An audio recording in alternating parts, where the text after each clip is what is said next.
येतो एक संसाठाई लाभ पायी उत्तम मनविता त्यांचे दास पुढे आस उरेना कृपादान केले संती कल्पांती सरेना मनविता त्यांचे दास पुढे आस उरेना तुका म्हणे संत सेवा हेची देवा उत्तम मनविता त्यांचे दास पुढे आस उरेना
विठाला पुढे आसवरेना समाचरण सर्वजम सांगनिलांबदा भंजकरणे हितवाणी मंडलम मंडलानाम तरुण तुलसीमाला कंदरम कंजनेत्रम सदैव धवलः संविठ्ठलम चिंतयामि पंढरीचा देव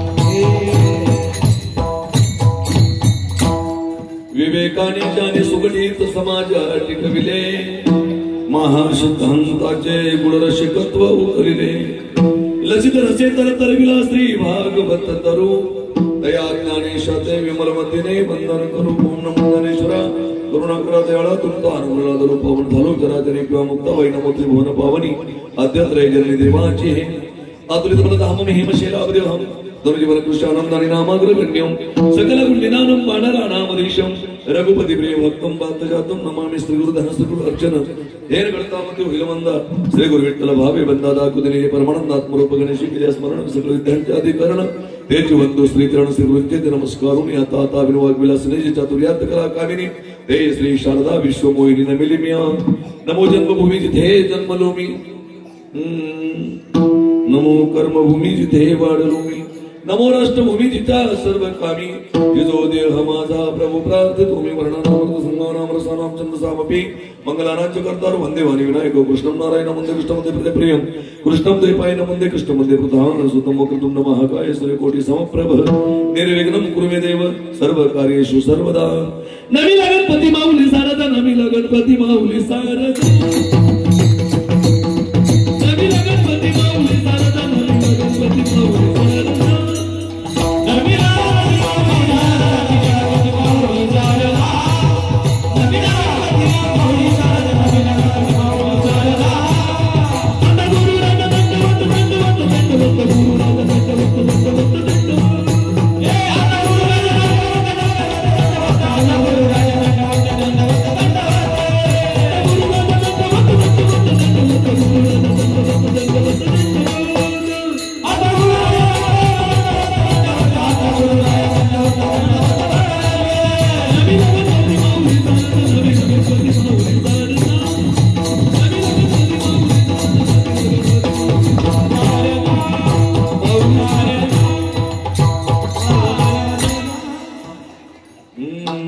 मस्तके पायावरी हा वारकरी संतांचा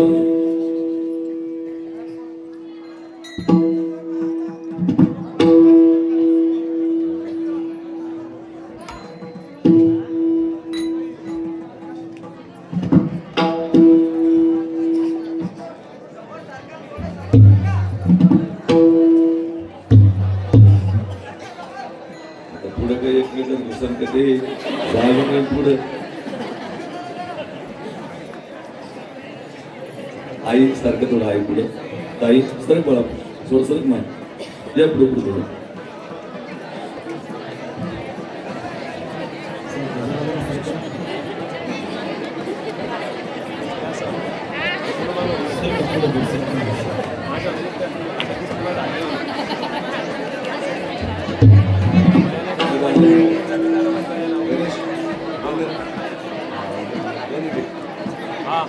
बंद म्हणजे ते शूटिंग आहे बघ लाईव्ह नाही ना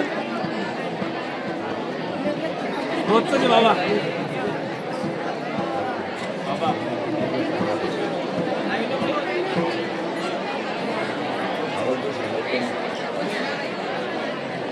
हरे विठाला विठाला विठाला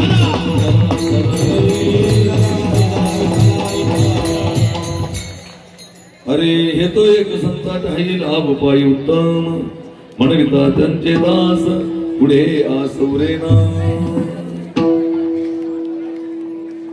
अखिल कोटी ब्रह्मांड एक चराचरामध्ये वास्तव करणारा भगवान परमात्म्याची चिन्हविलास शक्ती ब्रह्मचित्रालय साहेब मुक्ताई समर्थ सद्गुरू श्री गजानन महाराज दादा महाराज आणि छत्रपती शिवाजीच्या पदस्पर्शाने पाहून झालेल्या महाराष्ट्र मधील दोन भारतवासियांच्या तथा बाहेरून आलेल्या मायबापांच्या तृणारंगी निवडलेला अभंग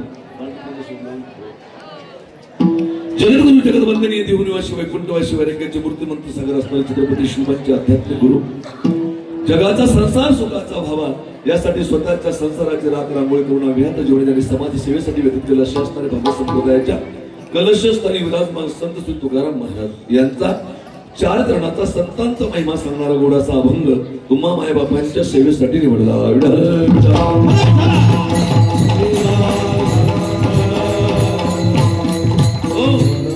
अभंगाचा अंतरंग विषय असा आहे की जगद्गुरु तुकोबराय त्या ठिकाणी सांगतायत की जगाच्या पाठीवर मला जीवनामध्ये लाभ होऊ नये सुख माझ्या जीवनामध्ये प्राप्त होऊ नये असं कोणालाच त्या ठिकाणी वाटत नाहीये आणि तुम्हाला जर त्या ठिकाणी अनप्य लाभ हो असं वाटत असेल तर त्याचं सुंदर असं ठिकाण महाराजांनी अभंगामध्ये प्रतिपादन केलेलं आहे हे तो एक संता ठाई लाभ पायी उत्तम संतांच्या चरणावर त्या ठिकाणी लाभ आहे उत्तम लाभ म्हणजे नेमकं काय त्याचं चिंतन आपण मांडण्याचा प्रयत्न करणार आहोत आणि एकदा का तुम्ही त्या संतांचे दास झाले म्हणविता त्यांचे दास पुढे आसुरेना कुठल्याही प्रकारची अपेक्षा आशा तुमच्या जीवनामध्ये राहू शकत नाही आणि एकदा का त्यांनी केलेलं कृपादान जे आहे ते कधीच त्या ठिकाणी सरू शकत नाही कृपादान केले संते कल्पांती हे सरेना आणि त्यांचं जे कृपादान आहे ते कल्पांतीही त्या ठिकाणी सरू शकत नाही पण त्याच्यासाठी काय करावं लागेल तुका म्हणे संत सेवा हे जे देवा उत्तम संतांची सेवा तुम्हाला करावं लागेल तेव्हा तुमच्या जीवन त्या ठिकाणी सफल होईल आलभ्य लाभ तुम्हाला प्राप्त होईल असा अभंगाचा सोपा अर्थ आहे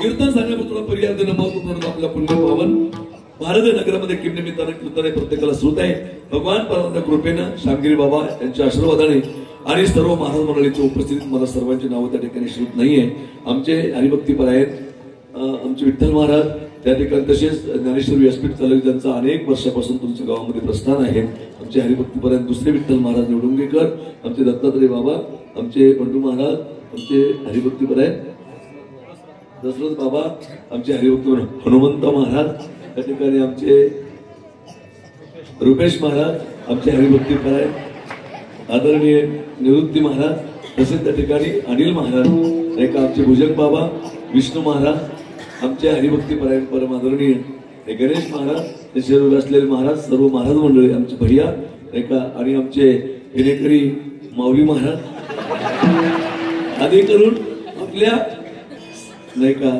तसेच आपल्या गावाचं वैभव हरिभक्तीपर शंकर महाराज नाही का आपल्या सर्वांच्या उपस्थितीमध्ये हे कीर्तन पार पडत आहे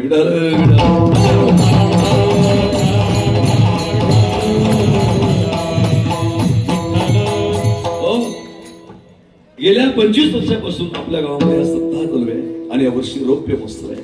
आणि रौप्य महोत्सवाची श्रीमद भागवत कथा राजेंद्रदासजी महाराजांचे कृपापात्र शिष्य. खरं तर महाराज नुसतं महाराजांचा फोटो पाहिला तर त्या ठिकाणी मला आश्चर्याचा धक्का बसला. कारण राजेंद्रदासजी महाराजांचा अधिकार काय आहे हे फक्त वृंदावनला गेल्यानंतर त्या ठिकाणी समजतं. असं एक आगळं वेगळं व्यक्तिमत्व आणि त्यांचे कृपापात्र शिष्य हरिभक्ती परम आदरणीय विठ्ठलजी महाराज, विठ्ठलदास महाराज यांच्या मुखातून गोड अशी तुम्ही श्रीमद भागवताची कथा श्रवण करत आहात. काय माहित महाराज,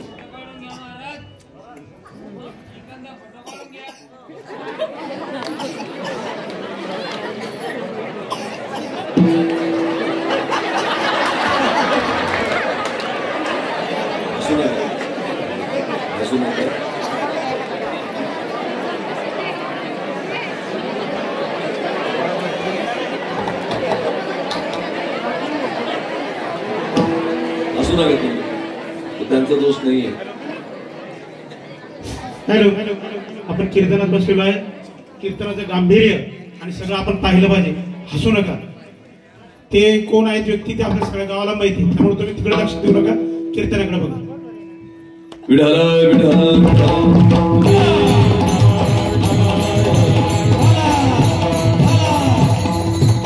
आणि 25वे वर्ष आहे रौप्य महोत्सवी वर्ष. खर तर तुम्ही भाग्यवान आहात की हा क्षण तुम्हाला त्या ठिकाणी बघायला मिळतोय. तुमचा सप्ताहाचा हा 3रा टप्पा आहे. नेहमी सांगतो की सप्ताहाचे काही टप्पे असतात. 12 वर्ष, 24 वर्ष, 25 वर्ष नाही का, आणि 36 वर्ष, 50 वर्ष, 75 वर्ष आणि 100 वर्ष असे सप्ताहाचे टप्पे त्या ठिकाणी पडले गेले. इकडे लक्ष द्या. गोड नका दाबू, रडू दे त्याला मोकळं लेकरू त्याला चांगल्या चांगल्या याच्यावर करू लेकरू.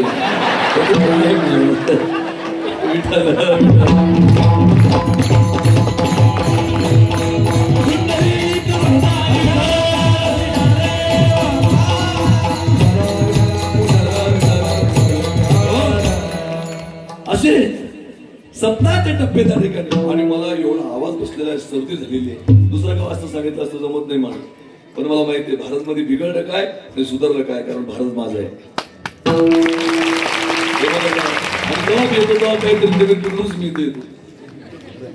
नाही का, तरी तुमचं मी समाधान करण्याचा प्रयत्न करणार आहे नाही का. असं गोड चिंतन मी तुम्हाला सांगण्याचा प्रयत्न करणार आहे. तुम्ही फक्त कान इकडे करा, हसू नका. हसणे म्हणजे कीर्तन नाही, हे दुर्दैव आहे. हे चालू राहणार या गोष्टी. व्यक्ती तितक्या प्रकृती आहेत असं वर्णन केलंय शास्त्रकारांनी की पिंडे पिंडे मतिर भिन्ना कुंडे कुंडे नवपया जातो जातो नवदासा नववाणी मुखे मुखे. प्रत्येक व्यक्तीच्या पिंडातलं मत वेगळं असतं आणि त्याच्यामुळं त्या पिंडातलं जे मत असतं ना ते कुठल्या तरी रूपानं बाहेर पडत असतं आणि मग त्या ठिकाणी असं त्या ठिकाणी चालत असतं. त्यामुळे तुम्ही गांभीर्याने त्या ठिकाणी इकडे बघा आणि त्या ठिकाणी मी 10:30 पर्यंत चिंतन सांगण्याचा प्रयत्न करणार आहे.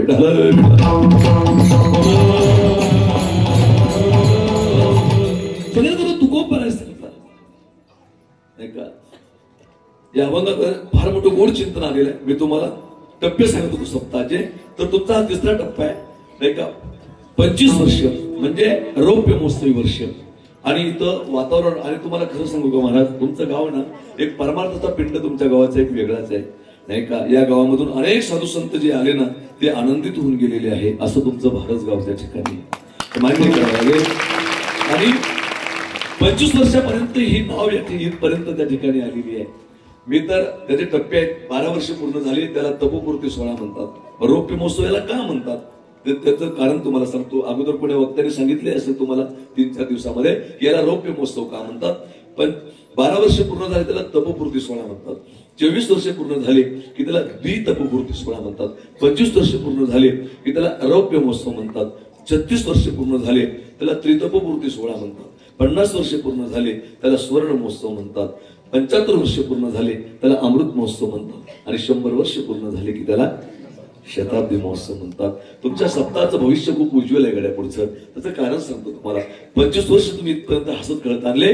मी भगवान गणेशाला प्रार्थना करेन 25 एका तपपूर्ती नाही, द्वितपोपूर्ती नाही, रौप्य महोत्सव नाही, त्रितपोपूर्ती नाही, सुवर्ण महोत्सव नाही, अमृत महोत्सवच नाही, तर तुमच्या सप्ताहाची शताब्दी पूर्ण व्हावी. तो आनंद कारण याची गरज आहे, काळाची गरज आहे आणि यातून त्या ठिकाणी संस्कारक्षम समाज त्या ठिकाणी घडतो. त्यामुळे याची गरज आहे. तुमच्या सर्व मायबापांच्या चरणात नतमस्तक होतो. मला जेव्हा पोलीस पाटील, नारायण दादा ही सगळी मंडळी त्या ठिकाणी भेटली आणि त्यांनी सांगितलं, ते भैया भेटले, त्यांनी सांगितलं माऊली खूप आनंद त्या ठिकाणी आमच्या गावामध्ये आहे नाही का. शेगावची वारी इथली आहे, दर गुरुवारची आरती या ठिकाणी आहे आणि परमार्थाचा पिंड असलेलं तुमचं गाव त्या ठिकाणी आहे. मग आता काही अपवाद असतील प्रत्येक गावामध्ये नाही का. शेगाव आहे, तिथं सुद्धा त्या ठिकाणी खाणारे पिणारे लोक आहेत. शेलूद आहे, तिथं सुद्धा आम्ही व्यसन मुक्ती केंद्र जातो, तिथं सुद्धा त्या ठिकाणी खाणारे पिणारे लोक आहेत. असं नाहीये नाही का. हा चांगला वाईटाचा मिलाप आहे. जिथं चांगलं आहे तिथं कमी जास्त त्या ठिकाणी असतं आणि अंधाराशिवाय प्रकाशाला किंमत नाही, तसं त्या ठिकाणी वाईट लोकांशिवाय चांगल्या लोकांना जगामध्ये किंमत नाही. सगळे जर चांगले असते तरी ही सृष्टी चालली नसती आणि सगळेच माणसं जर वाईट असते तरी सुद्धा ही सृष्टी चालली नसती. त्याला दोन्हीचा मिलाप आहे म्हणून हे सगळं त्या ठिकाणी चालू आहे नाही का. त्याच्यामुळे चांगल्याने आपलं चांगलं पण सोडायचं नसतं आणि वाईट माणसानं चांगल्या मार्गावर येण्याचा प्रयत्न करायचा असतो. त्याचं नाव जीवन आहे.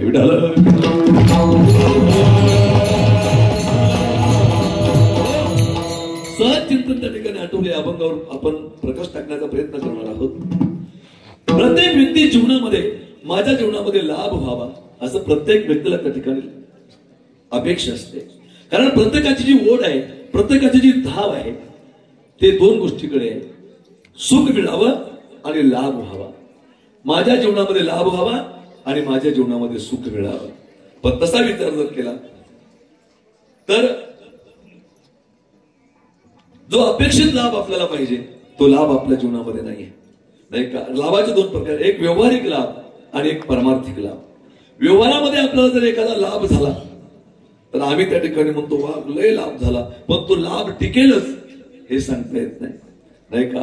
पण जो असा अलभ्य लाभ आहे नाही का, महाराज सांगतात तो जर प्राप्त करायचा असेल अलभ्यते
तर भगवंताचं चिंतन हे महत्वाचं. चिंतने सरेतो धन्य धन्य काळ.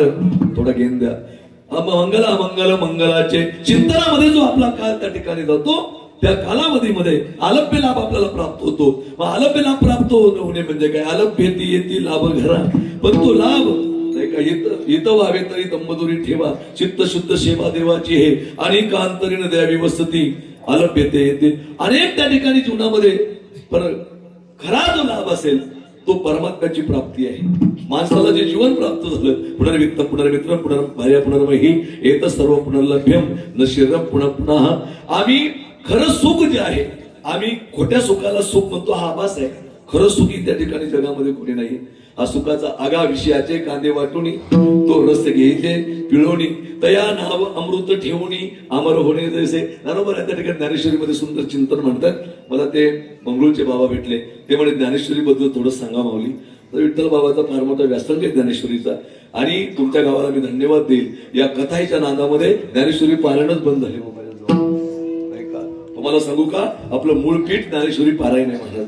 आणि काय नाही ज्ञानेश्वरीमध्ये ते मला बोलले त्या ठिकाणी, माऊली ज्ञानेश्वरीवर थोडा प्रकाश टाकण्याचा प्रयत्न करा. त्यांच्या आज्ञेचं पालन मी नक्की त्या ठिकाणी करेल. कुठे बसले मला माहित नाही, परंतु त्यांनी मला सांगितलं आहे का, ठीक आहे. विडाला विडाला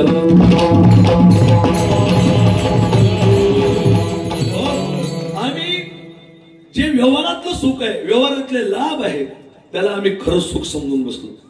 आणि त्याच्यामुळे नाही का ज्ञानोबराची फार गोड भूमिका मी तुम्हाला आता सांगितली. एका विषयाचे कांदे वाटून तो रस घेईजे पिळवणी तया नाम अमृत ठेवणी अमर होणे जैसे. असं आहे त्या ठिकाणी जे विषयाचं सुख आहे ना हे असं त्या ठिकाणी आहे. पण जे अलौकिक सुख आहे ते आम्ही त्या ठिकाणी आम्हाला प्राप्त होत नाही. आम्ही म्हणतो येशीमध्ये मस्त आराम वाटतो, हे सगळं सुख आहे, परंतु परमार्थाचं जे सुख आहे, परमार्थाचा जो लाभ आहे तो काही वेगळा आहे. नाथ भागवतामध्ये फार सुंदर प्रसंग आलेला आहे. एक माणूस प्रवासामध्ये निघाला. इकडे लक्ष द्या, जास्त विनोद मी करणार नाही. लोकांना आता विनोद आवडतो कीर्तनामध्ये, म्हणजे असं कीर्तन करा म्हणतात लोक, सकाळी तमाशाची यादी आली पाहिजे, ही लोकांची अपेक्षा आहे. खरं तर प्रमोद महाराज जगतापांचं एक वाक्य सांगून जातो तुम्हाला, फार गोड वाक्य आहे. प्रमोद महाराज जगताप सांगतात की महाराष्ट्रातल्या कीर्तनकारांनी एक लक्षात ठेवलं पाहिजे, लोकांना बरं वाटेल असं कीर्तन करू नका, तर लोकांचं बरं होईल याच्यासाठी कीर्तन करा. काही कीर्तनाची मर्यादा आहे, त्याच्यामुळे मी व्यवस्थित बोलण्याचा प्रयत्न करणार आहे.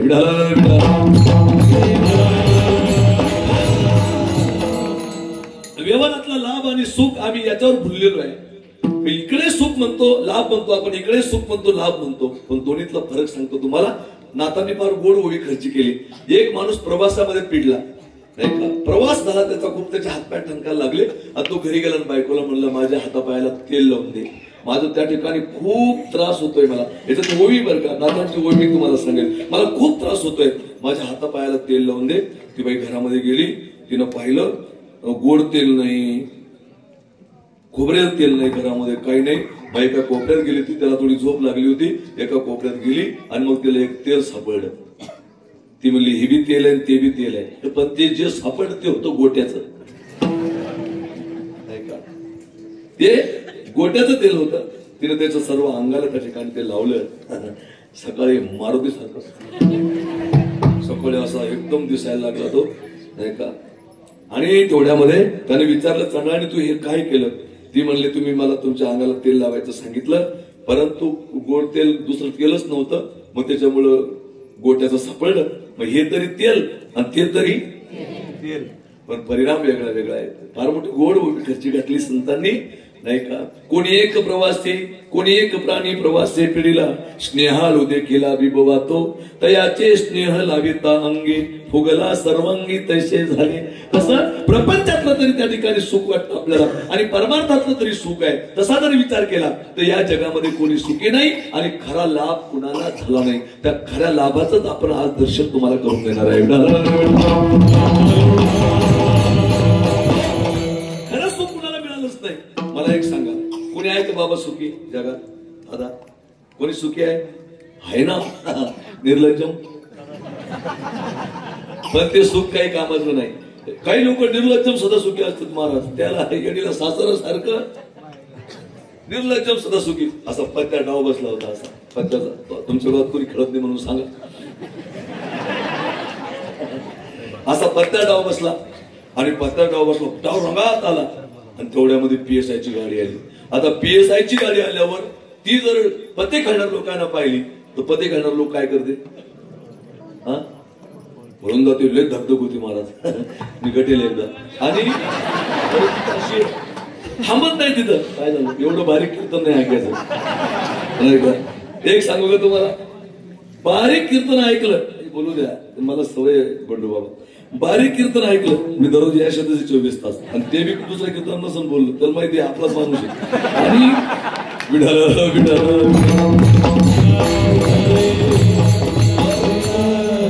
अरे बारीक ऐकलं ना कीर्तन, बारकावे कळले पाहिजे कीर्तनातले माझ्या, आणि असे कीर्तनातले बारकावे कळले ना की मग समजतं यांनी काय म्हणलं म्हणून. विठाला विठाला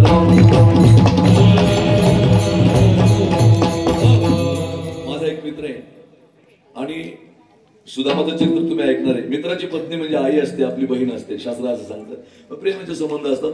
माझ्या मित्राच्या घरी गेलो मी, ती बाई त्या ठिकाणी फरची हे करत होती, फरची पुसत होती. बायाला सगळं सहन होतं महाराज, पण कुशल फरशीवर, वल्या फरशीवर पाय देणं सहन होत नाही. बऱ्याच जणी हसल्या, कारण त्याच मालिकेतले काम केलं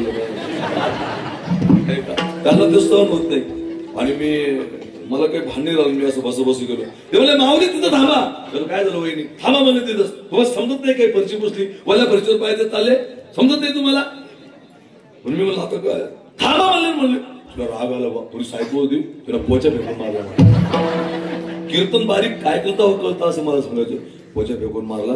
लोक काय बेकार ताई बाबा बाहेर आलं. म्हणलं बाबा कमाली यायची असं बारीक ऐकलं. आता मग मी बाहेर त्याला फोन केला. म्हणलं तरी काय बेकार काय वहिनीचं. म्हणलं काय झालं म्हणलं मी वल्या फरशीवर गेलो, वहिनी राग आला, पोचा फेकून मारला. म्हणलं बाबा वल्या फरशीवर कसा पाय त्याला. इव्हन माझा स्वभाव जरा तिचा काही टेन्शन नाही घेऊ म्हणे. पाहुणे आता घरी गेला. मग तो जाय घरी, त्याला सांग समजून. तो घरी गेला. नंतर मी त्याला 20 मिनिटांना फोन केला. म्हणलं तर वहिनीला सांगितलं की हा म्हणे फरची पुसू दे फक्त, नंतर जातो म्हणे. फरची वाळू दे म्हणे, नंतर घरात जातो. फरची वाळल्यावर जाईल म्हणे. हे बऱ्याच जणांना कळालं. लय बारीक ऐकावं लागतं मग ते. तसं तुमच्या बरोबर लक्षात आलं की मी गटलोच होतो खरं. आणि जिकडे जागा सापडून तिकडे पळणार ते कोण बदले घालणार. जिकडे जागा सापडून तिकडं. पण त्याच्यातलं एक उठलं PSIच्या गाडीत येऊन बसलं. PSI भयान. PSI म्हणलं तू गाडीत कस काय येऊन बसला? तो म्हणले पहिल्या वेळेला धरलं होतं ना, जागा नव्हती भेट. हे जे आहेत ना हे निर्लज्ज सदा सुखी, याला कशालाच काही घेणं नाही.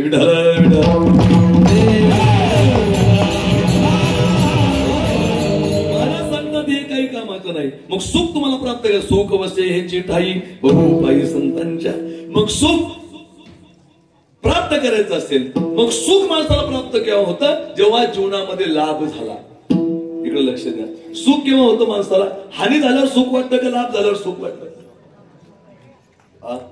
समजा एकदम जबरदस्त त्या ठिकाणी तुमचा शेतातला माल एकदम चांगला आलेला आहे नाही का, एकदम पाहिजे तसं त्या ठिकाणी माळव तुमचं रंगावर आलं.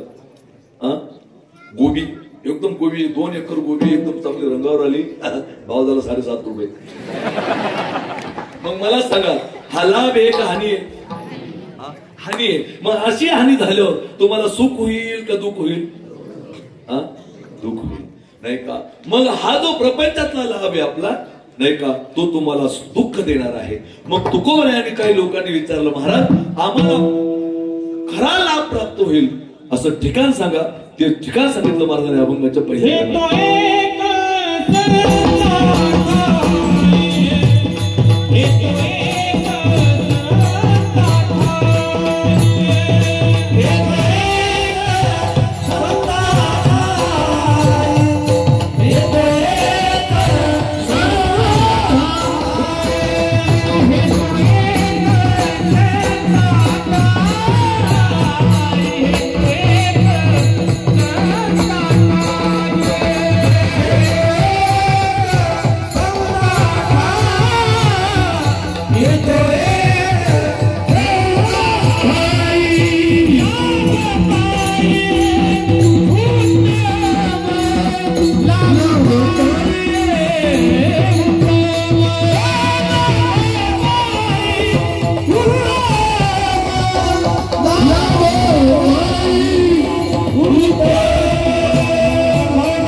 हे तो एक संत ठाई लाभ पायी उत्तम.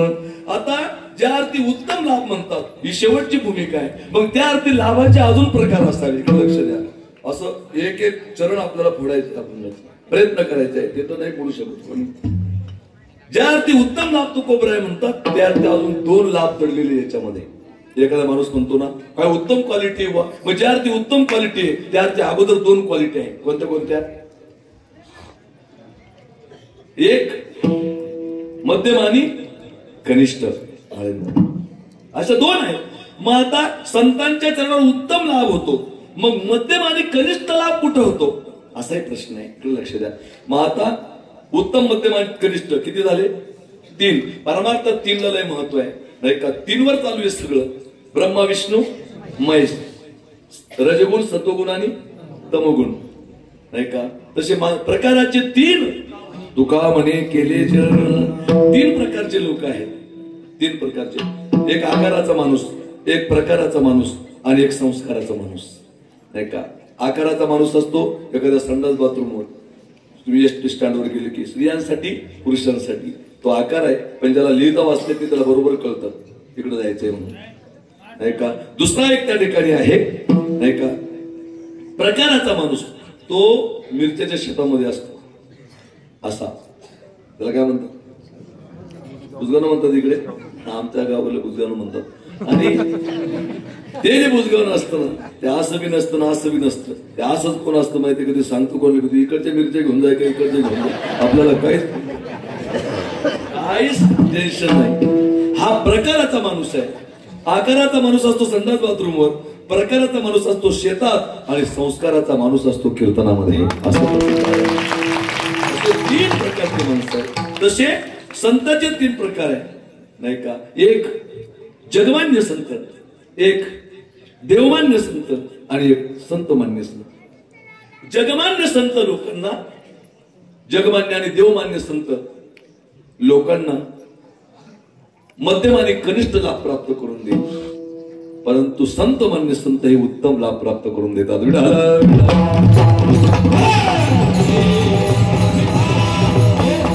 आम्हाला महाराज वैज्ञानिक दृष्टिकोनातून लाभ झालेला आहे. हा मध्यम लाभ आहे. इकडे लक्ष द्या. इथं ज्ञानेश्वरी पारायण चालू आहे, 50 जण बसलेले आहेत. इथं जे शिकलेले मुलं बसलेले आहेत त्यांना माझा प्रश्न आहे, मग तुम्ही ह्या माईकवर त्या ठिकाणी माझं बोलणं ऐकताय, पण या माईक मध्ये जे बोलणं करणारी जी गोष्ट आहे तिचं नाव लईन आहे. लईनमुळे हे सगळं होत आहे. मला एक सांगा, लाईनचा शोध जो लावला तो कुणी लावला? बरोबर, कोण बोललं? Thomas Alva Edison. तुमचं शिक्षण बरं झालेलं आहे, चेहरा सांगतो तुमचा. थॉमस अल्वा एडिसन यांनी लाईट विजेचा शोध लावला आणि बल्बाचा 2 जण होते, Thomas Alva Edison and Michael farad.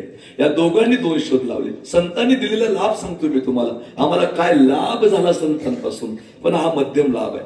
नंतर मी तुम्हाला कनिष्ठ सांगेल आणि नंतर उत्तम लाभ सांगेल. इकडे लक्ष द्या. मग मला सांगा भैया, काय नाव तुमचं? दिनेश भैया नाही का? सर्व्हिसला आहे तुम्ही? मंत्रालयामध्ये. क्या बाबा, सावळून बोलावं लागेल. मला सांगा दिनेश भैया, थॉमस अल्वा एडिसन अगोदर का ज्ञानोबा आहे अगोदर? ज्ञानोबा आहे अगोदर. मग वीज तयार होते त्याला जास्त काय लागतं? पाणी. बरोबर आहे. बघा तुम्ही किती गोड आहे. संतांनी आम्हाला काय लाभ दिला. इकडे लक्ष द्या. उगे टिवल्या बावल्या मारणार नाही तुमच्या समोर नाही का? काही लोकांना असं तुम्ही म्हणजे प्रेमापोटी मला जुना माणूस म्हणून घेतलं कीर्तन नाही, नाही तर मला माहित होतं 25 वर्ष तुम्ही सगळे नवेच धरले असत. जाऊ द्या बाबा, आपलं जुनं आहे आणा नाही का? आणि परिस्थिती अशी आहे, अशीच आहे परिस्थिती. आणि तुम्हाला सांगतो विठ्ठल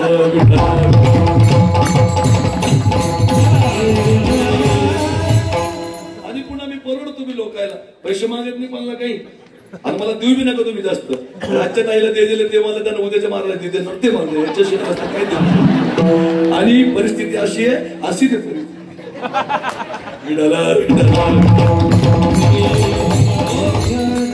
अगदिताचा भाग आहे. तुमच्यावर माझा कुठलाच भार नाही महाराज. माझं गाव आहे. मला जेव्हा कमी पडलं तेव्हा मी तुम्हालाच म्हणून काय ताण घेऊ नका तुम्ही, जे जास्त ते बाकीचे वर्गणीत काढून घ्या आपले. आणि तुम्हाला सांगतो गाव आहे आपलं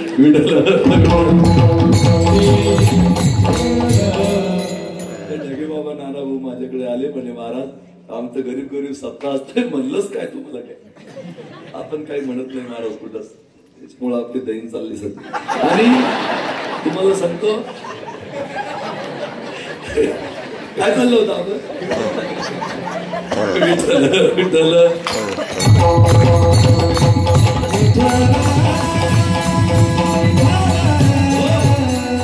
लाईन विजेपासून बनते बघा भैया, दिनेश भैया किती गोड आहे ना. तुम्हाला धन्यवाद देतो मी. तुम्ही मंत्रालयात असून तुम्ही कीर्तनात येऊन बसले. धन्यवाद आहे तुम्हाला. नाही का शिकलेली माणसं इकडे आली पाहिजे. नाही का आखाड्यामध्ये महाराज किती शिकलेले साधू लोक आहे, पण त्याशिवाय लोकांचं फोकसच नाही. मोनालिसा आयटी आहे बाबा. अरे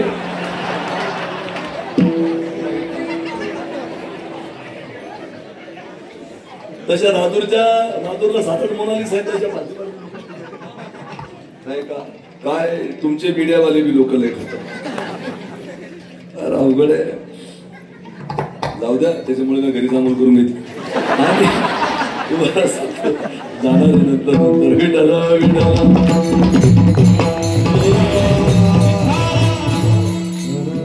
ज्ञानोबा लिहितात ज्ञानेश्वरीमध्ये, तया उदकाचे नि अवेसे लखलखीत तेज दिसे, तया तेजा माझी नसे सलील काही. नाही का हा लाभ आम्हाला ज्ञानोबा आणि संतांनी दिला. याच्या पुढे जाऊन सांगतो तुम्हाला. नाही का विमानाचा शोध कोणी लावला? दिनेश भाई, मी तुम्हाला प्रश्न नाही विचारत कसं चाललं. राईट बंधूंनी राईट सांगितलं. मग राईट अगोदर का ज्ञानोबा अगोदर? ज्ञानोबा अगोदर. ज्ञानोबा लिहितात अभ्यासाची निबळे एक गेली अंतराळे, व्याघ्र सर्प प्रांजळे एक केली. हा लाभ आम्हाला संतांनी दिला. मला सांगा इथं लेकर बसलेले शाळेतले, नाही का बाळा सूर्य फिरतो का पृथ्वी फिरते बेटा? आणि स्वतः भोवती फिरता फिरता सूर्याभोवती फिरते. बरोबर उत्तर दिलं. इथले लेकर हुशार आहे, भारतमध्ये जन्माला आले ते. मला सांगा आता पृथ्वी स्वतः भोवती फिरता फिरता सूर्याभोवती फिरते हे तुम्ही बरोबर सांगितलं. पण हा नेम ज्या शास्त्रज्ञांनी अंमलात आणला, ज्या शास्त्रज्ञांनी याने याचा शोध लावला, तो शास्त्रज्ञ मला अपेक्षित आहे आता. बरोबर त्या गॅलिलोस. एकदा दिनेश भ्यासाठी टाळ्या वाजवल्या. उभ्या नाही माय मंत्रालयात गेलो. गॅलिलोस नावाच्या शास्त्रज्ञाने लावला. आता गॅलिलोस अगोदर का ज्ञानोबा अगोदर? ज्ञानोबा अगोदर. ज्ञानोबा लिहितात ज्ञानेश्वरीमध्ये, उदो अस्तुचेनी प्रमाणे न चालता सूर्याचे चालणे, तैसा निष्कर्म तत्व जाणे कर्मीचा सुता. ज्ञानोबा सांगतात हा लाभ आम्हाला संतांनी दिला. नाही का आम्हाला जे दिलं ते संतांनी त्या ठिकाणी दिले. तर लक्ष द्या. मला इकडे याच्यासाठी आलो मी, मला बाबांनी सांगितलं होतं थोडं बोला मावली, त्याच्यामुळे मी त्या ठिकाणी तुम्हाला विषय सांगितला. ज्ञानोबा चित्रपट भारतात आणला पहिला कोणी? दादासाहेब फाळके. नाही का कोणता होता तो? राजा हरिश्चंद्र. बरं झालं मी पॉईंट ठेवली, काही हरलो असतो आज. राजा हरिश्चंद्र. नाही का ज्ञानोबा यांनी ते चित्रपट ज्ञानेश्वरीमध्ये सांगितला. स्वमायेचे अडवस्त्र लावणी कला खेळवी सूत्र, बाहेरी नटी छायाचित्र 84 लक्ष. आता हे झोपडपट्ट्या निर्माण करा, इंदिरा आवास योजना, राजीव गांधी आवास योजना, भीमाई आवास योजना, रमाई आवास योजना हे ज्ञानोबा यांनी सांगितलं. नगरीची रचावी, नाही का जलाशय निर्मावी, महावनी लावावी नाना विधे. हा लाभ आम्हाला संतांनी दिला. नाही का एक माणूस झाडाजवळ बसला, त्यातलं फळ खाली आलं, त्याने शोध लावला गुरुत्वाकर्षणाचा. त्याचं नाव आहे न्यूटन. न्यूटनच्या अगोदर ज्ञानोबांनी कर्माचा अकाट सिद्धांत मांडला. नाही का का फळली या तरुची शाखा, सहज भूमीशी उतरे रेखा, तैसे जीव मात्र असे का खालावते. हा लाभ आम्हाला संतांनी दिला. हा जो लाभ आहे हाही लाभ उत्तम नाही महाराज, हाही मध्यम लाभ आहे.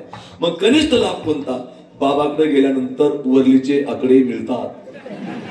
हा संतांकडे झालेला कनिष्ठ लाभ आहे. नाही का बाबांना वटीत नारळ टाकलं की मुलं होतात. नाही का हा लाभ जो आहे हा कनिष्ठ लाभ आहे. लक्ष देऊ नका तिकडे. तुम्ही किती बोला मला पण सांभाळून बसा. पॉईंट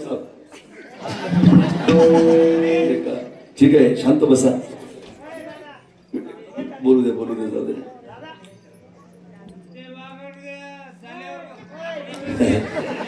हळूच त्यांना तिकडे बाजूला नेते कोणीतरी.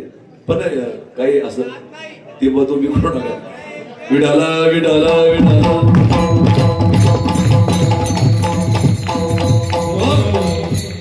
राहुल शांत राहायचं, आता बोलू नको. हा शांत राहायचं. आपलं तुम्ही इकडे लक्ष द्या फक्त. असं समजा जनरेटर चालू आहे त्याला काही लागलं. आणि काय महाराज तुम्हाला खरं सांगू का, हे कळण्याच्या पलीकडे गेलेले लोक असतात, त्यांचा दोष नसतो.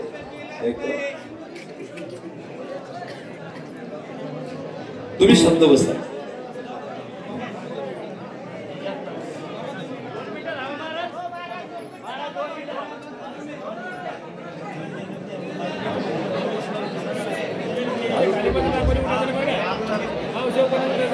मला माहिती तेव्हा आजच आला असेल. बाबाच्या जीवनातला एक सुंदर प्रसंग सांगतो तुम्हाला, मला वेळेचं भान आहे. नाथ बाबा पैठण मध्ये जो गृहस्थाश्रम म्हणतात धन्य, तो नाथ बाबाचा होता. सानंदम सदनम सुताश्य सुदे कांता मृदू भाषणी सन मित्रम सदनम श्रेष्ठते अज्ञापरा सेवका आदित्यम शिव पूजनम प्रतिदिनम मिष्टान्न पानम गृहे साधु संगम उपासते सततम धन्यो गृहस्थाश्रम. हरे असा नाथांचा धन्य गृहस्थाश्रम. नाथाच्या घरी भगवंतानं किती दिवस काम केले? अरे 36 वर्ष काम केले. मग श्रीखंड नावानं नाथ बाबाच्या घरी परमात्मा होते. मग त्या नाथ बाबाच्या नगरामध्ये पैठण मध्ये एक सिद्ध योगी राहत होता. इकडे लक्ष द्या बरं का, फार गोड प्रसंग आहे. सिद्ध महात्मा अष्टमा सिद्धी प्रसन्न होते. त्यानं म्हणलं तसं व्हायचं, त्याने असं ज्याला मनातलं सांगायचं. मग पण तो नाथ बाबाचा द्वेष करायचा, नाथांचा द्वेष करायचा. तो काय प्रत्येक गावात द्वेष करून लोक असतातच. सगळेच आम्हाला सगळेच लोक चांगलं म्हणतील असं नाही, आणि सगळेच लोक वाईट म्हणतील असं पण नाही. आणि मग ते नाव ठेवायचं नाथाला. काय खरंय त्या नाथाचं, भरडो करतो, हे करतो, ते करतो. थोडा एक स्वर मोठ्या आवाज लावून ठेवा पंडितींचा. हरे भरडो करतो, हे करतो, ते करतो. खरं तर नाथांनी भरडो याच्यासाठी केलं. जे सायासे स्तन्य शेवी ते पक्वान्य केवी जेवी म्हणून बालका जैसी नेदावी धनुर्धरा. आणि मग ते असं नाव ठेवायचं नाथाला. असे नाद करतात, तसे नाद करतात. ते काही देवाला सहन झालं नाही. माझे मजस आहे पण मद भक्ताचे मजनस आहे. पण नाथ बाबाच्या त्या सगळं कंटाळलं ते श्रीखंड्या म्हणजे कोण? साक्षात परमात्मा. मग परमात्मा एक दिवस नाथ बाबाला त्या ठिकाणी म्हटले, नाथ बाबा माझी इच्छा एकदा ते सिद्ध योगी जो आहे ना त्याला आपल्या घरी जेवायला आणायचं. नाथ बाबा म्हणले मी कुठं नाही म्हटलं बा, तुला आणायचं तर आण. मग आणू म्हणले. हा हे तिथं पिंपळाच्या झाडाकडे राहायचं, तिथं मस्त तिथं राहायची व्यवस्था. हे गेलं श्रीखंड्या तिथं. म्हणले सिद्ध योगी महाराज काय आहे? म्हणले तुम्हाला नाथ बाबांनी घरी जेवायला बोलवलं, एक दिवस आमंत्रण द्यायला आलो. ते तुला माहित नाही का मी केवढा मोठा महाराज आहे? मी तुला लहान वाटतो का? आणि मला नौकर बोलायला आलं जेवायला? त्या नाथाची गरज असली ते येईन तुम्हाला बोलवायला. एवढा मोठा अष्टमा सिद्धीचा मालक आहे मी. आणि काय तर म्हणे नाथाच्या घरी जेवायला त्याला आणि एक नौकर आला, त्या नाथाची गरज असेल तर येईल. श्रीखंडा घरी गेला. ते म्हणले नाथ बाबा ते तो म्हणतोय तुम्ही यायला पाहिजे. नाथ बाबा म्हणले मी जातो. नाथ बाबा गेले आणि श्री संताची माथा चरणावरी साष्टांग करी दंडवत घातलं, लोटांगण घातलं. म्हणले बाबा आमच्या घरी जेवायला चला. ते म्हणले नाथ बाबा तुम्हाला माहित नाही का आपला लवाजमा कसा आहे, आपला थाट कसा आहे नाही का? माझे शिष्य संप्रदायाला मोठा, माझे शिष्य पाहिजे. शिष्यानंच महाराज वर नेले आणि शिष्यानंच मातीत घातले नाही का? आणि आता फार अवघड झाली परिस्थिती नाही का? आता तर इतकं कठीण झालेलं आहे महाराज की स्वतःची परिस्थिती स्वतः करावं लागते. आता इलाज नाही त्याला काही, परंतु फारच अवघड झालेलं आहे. शिष्य सांगतात चमत्कार बाबाचे असे, बाबाचे चमत्कार तसे. जास्त उपलब्ध व्हायचं नाही कुणाला, मस्तपैकी आपल्या याच्यात बसायचं नाही का? मध्ये काजू बदाम खायचे, सांगायचं बाबाची साधना चालू आहे. कुठाने झाली महाराज काय सांगा? लोक आम्हाला प्रेम देतात, हे लोकांचं प्रेम आहे. फार कठीण झाली अवस्था. हा कलियुगाचा महिमा आहे. आणि ते सांगितलं आपलं असं आहे. नाथ बाबा म्हणले काही हरकत नाही, तुम्ही जसं म्हणताल तसं. गुरुवारी ठरलं. नाथ बाबांनी मस्तपैकी एक रथ सज्ज केला सगळं. आता त्या सिद्धी याच्या सोबत राहायच्या. आणि हे नाथ बाबाच्या रथात बसायला गेले, पण त्यांना वाटले सिद्धी सोबत घेऊन जाऊ आपण. आणि ती गेलो त्याच्या त्या देवपूजेच्या घरामध्ये.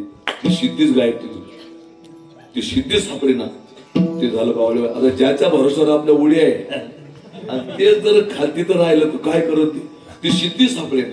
तुम्हाला घडलेली हकीकत सांगतो मी. माझं सगळं जे आहे ते खरं असतं. मी लय दिवस एका महाराजाकडे होतो, महाराज मृदंग वाजवला मी आणि त्यांच्या कथेत राहायचो मी. मृदंग वाजवायचं, त्यांच्यासोबत सेवेला राहिलो खानदेशमध्ये. ते काय करत असं शेवटच्या दिवशी होम करत आणि ते होम पेटवत महाराज, असं होम पेटवत ते होम पेटवायचे आणि असं ती गौरी अशी ठेवली का आणि असं मंत्र म्हणल्यासारखं पुटपुटे ते जा धरे ते पुरं गाव पागल केलं महाराजांना. त्या भागवताच्या राशी 407 भरून 2-2 बाबाले इतके लोक सगळे परेशान करून टाकले. बाबा म्हणलं बाबा चांगलं म्हणलं बाबा मला शिकवण म्हणलं ते जाळ करणं. ते म्हणे अरे म्हणे अनुमावली त्याला हिमालयामध्ये 41 दिवसाचं उपाशी राहून अनुष्ठान करणं पडतं. मी म्हणलं बा मग मला शिकवा मी करीन पण मला जाळ करणं शिकवा बा तुम्ही. ते म्हणे त्याला अनुष्ठान करावं लागतं. पण मी असं दरवर्षी ध्यान ठेवायचं हे काय करते म्हणून. दरवर्षी ते होम पेटवायला गेले का त्या थैलीतून काही सामान काढले. मग मी म्हणलं गड्या थैलीत आहे की ते होमाचा गमक. मग तिचं पुढच्या वर्षी पुरं गाव जमा झालं होमाले सकाळी शेवटच्या दिवशी आणि बाबा झोपेलाच थैलीतलं सामान घेतलं. त्याच्यामध्ये पोटॅशियम परमॅंगनेट, त्याच्यामध्ये ग्लिसरीन, त्याच्यामध्ये दुर्गंध, त्यात तो फॉस्फरस सगळं ते पेटवायचं सामान. मी पेटू शकतो आता होम पण जर सापडणार काळा बाजार ते हातात महाराज. आणि मग मी ते सगळं घेतलं आणि लोक सगळे असे असा मंडप भरला. याच्यापेक्षा जास्त समाज असेल महाराज. तुम्हाला वाटलं मी फोन नंबर देऊ शकतो त्या बाबाचा आज झालं तर म्हणा असं अजून बी आहेत. सगळे लोक पब्लिक आणली तिथं सगळं ते होम केलेला तिथं सगळं संविधा आणलेल्या त्या होमामध्ये. आणि मग मी झोपात नाटक केलं मग डोकं दुखू म्हणलं तर महाराज एकच थैली 4दा थांबले. ते सापडे ना ते सामान. म्हणलं बाबा काय झालं काही नाही झालं. मी म्हणलं 41 दिवसाचं अनुष्ठान हरपलं काय झालं काय सांगू म्हणलं तुला ते कसं सांगू म्हणे. या म्हणलं तुमचं सगळं सामान माझ्याजवळ. मी म्हणलं खरं सांगाय काय काय नाही तर पुऱ्या गावात बोंब करतो म्हणून. पण मी बोंब मुद्दाम केली कारण मी त्याच्या संग होतो ना पत्रवाळीवर डोना. याच्याबरोबर लोक आपल्याला हालतील उघडे केलं होतं पितळ. नंतर त्याला मी सगळं साहित्य दिलं. नंतर त्याने तो होम पेटवला. नंतर मला सांगितलं काय काय म्हणून तुम्ही ग्लिसरीन आणि पोटॅशियम परमॅंगनेट जर एकत्र टाकलं त्याचा जाळ होतो. तुम्ही वाटलं मेडिकल मध्ये घेऊन जा का पण तो जाळ कुठे नका करू अशी परिस्थिती आहे. हे सगळं विज्ञान युग आहे ना महाराज हे. आणि जेव्हा मग त्याला मी दिलं तेव्हा त्याला ते बरं वाटलं थोडस नाही का. तसं आपली जी कमाईची वस्तू हरपली त्या माणसानं काय करावं. तसं ही रिद्धी सिद्धी या सिद्ध योग्याकडे होती हीच गायब झाली. ते बावळ्यासारखे फिरे ना बाहेर लोकांनी जे लावलं त्या ठिकाणी सिद्धयोगी महाराज की जय हो सिद्धयोगी महाराज की जय हो. पण महाराजाचा चेहरा बारीक झाला. ती रिद्धी सिद्धीच तिथून गायब झाली. मग आता म्हणले जाऊ द्या नाथांच्या घरून येऊ नंतर पाहू काय ते बसले महाराज मस्त रथामध्ये डाम डोला रथ चालला पुढे आणि रथ नाथ बाबाच्या दारी आला आणि नाथांच्या दारी ते उतरले तर त्यांची ती रिद्धी सिद्धी तिथं रांगोळी काढत होती नाथाच्या दारी. ते झाले भयान. म्हणे आई साहेब तुम्ही इथं कसं काय आल्या. ते म्हणे मी दररोज येते इथं माझ्या मालकाचं घर आहे. ते थरथर कापायला लागलं. ज्या नाथाला मी नाव ठेवून आलतो त्या नाथाच्या दारी ही रिद्धी सिद्धी रांगोळी काढू लागली. ती म्हणले तुम्ही इथे बाकीच्या. ते म्हणे बाकीच्या कोणी पीठ भिजून आलं कोणी रांगोळ्या काढून आलं कोणी सौदा वाटून राहिलं. सगळ्याला भेटलं ते सिद्धयोगी म्हणे आई साहेब तुम्ही नाथाच्या घरी कामं करता. ते म्हणले अरे आमची गोष्ट सोड आमची मालकीनी इथे ती तिने भांडे घासून राहिली लक्ष्मी. मालकीन जवळ गेले त्या ठिकाणी सिद्धयोगी आणि आई साहेब अष्टमा सिद्धी तर इथं आहे तुम्ही सुद्धा नाथांची इथं काम करू लागल्या. ती लक्ष्मी म्हणली मई गोष्ट सोड रे बापा मा नवरा इथं पाणीवर राहिला बारा.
आहे अनन्य भक्ती भावे निळा वंदित्याचे पाय गोड वर्णन केलंय दयाचे यश ऐकी जे कीर्तनी तो स्वयं चक्रपाणी नाथाचे द्रुपद धरुणी साहित्याला गुणी उभा आहे नाही का नाथ बाबांच्या घरी त्या ठिकाणी 36 वर्ष काम केलं नंतर त्या ठिकाणी नाथ बाबाच्या चरणावर लोटांगण घातलं या सिद्ध योग्यानं आणि म्हणले नाथ बाबा रिद्धी सिद्धीत मी अडकलो होतो पण तुमच्या घरचा जो श्रीखंड आहे ना त्याचं दर्शन मला करून द्या म्हणले तो लक्ष्मीचा मालक आहे ज्या सुखा कारणे देव भेडावला वैकुंठ सोडून संत सदनी राहिला आणि मग नाथ बाबाचं दर्शन घेतलं आणि नाथांचं दर्शन घेतलं त्याला श्रीखंड्या भेटला ते म्हणले आतापर्यंत माझ्या साधनेनं मला रिद्धी सिद्धी प्राप्त झाली पण तुमच्या दर्शनानं उत्तम परमात्मा मला प्राप्त झाला हे तो एक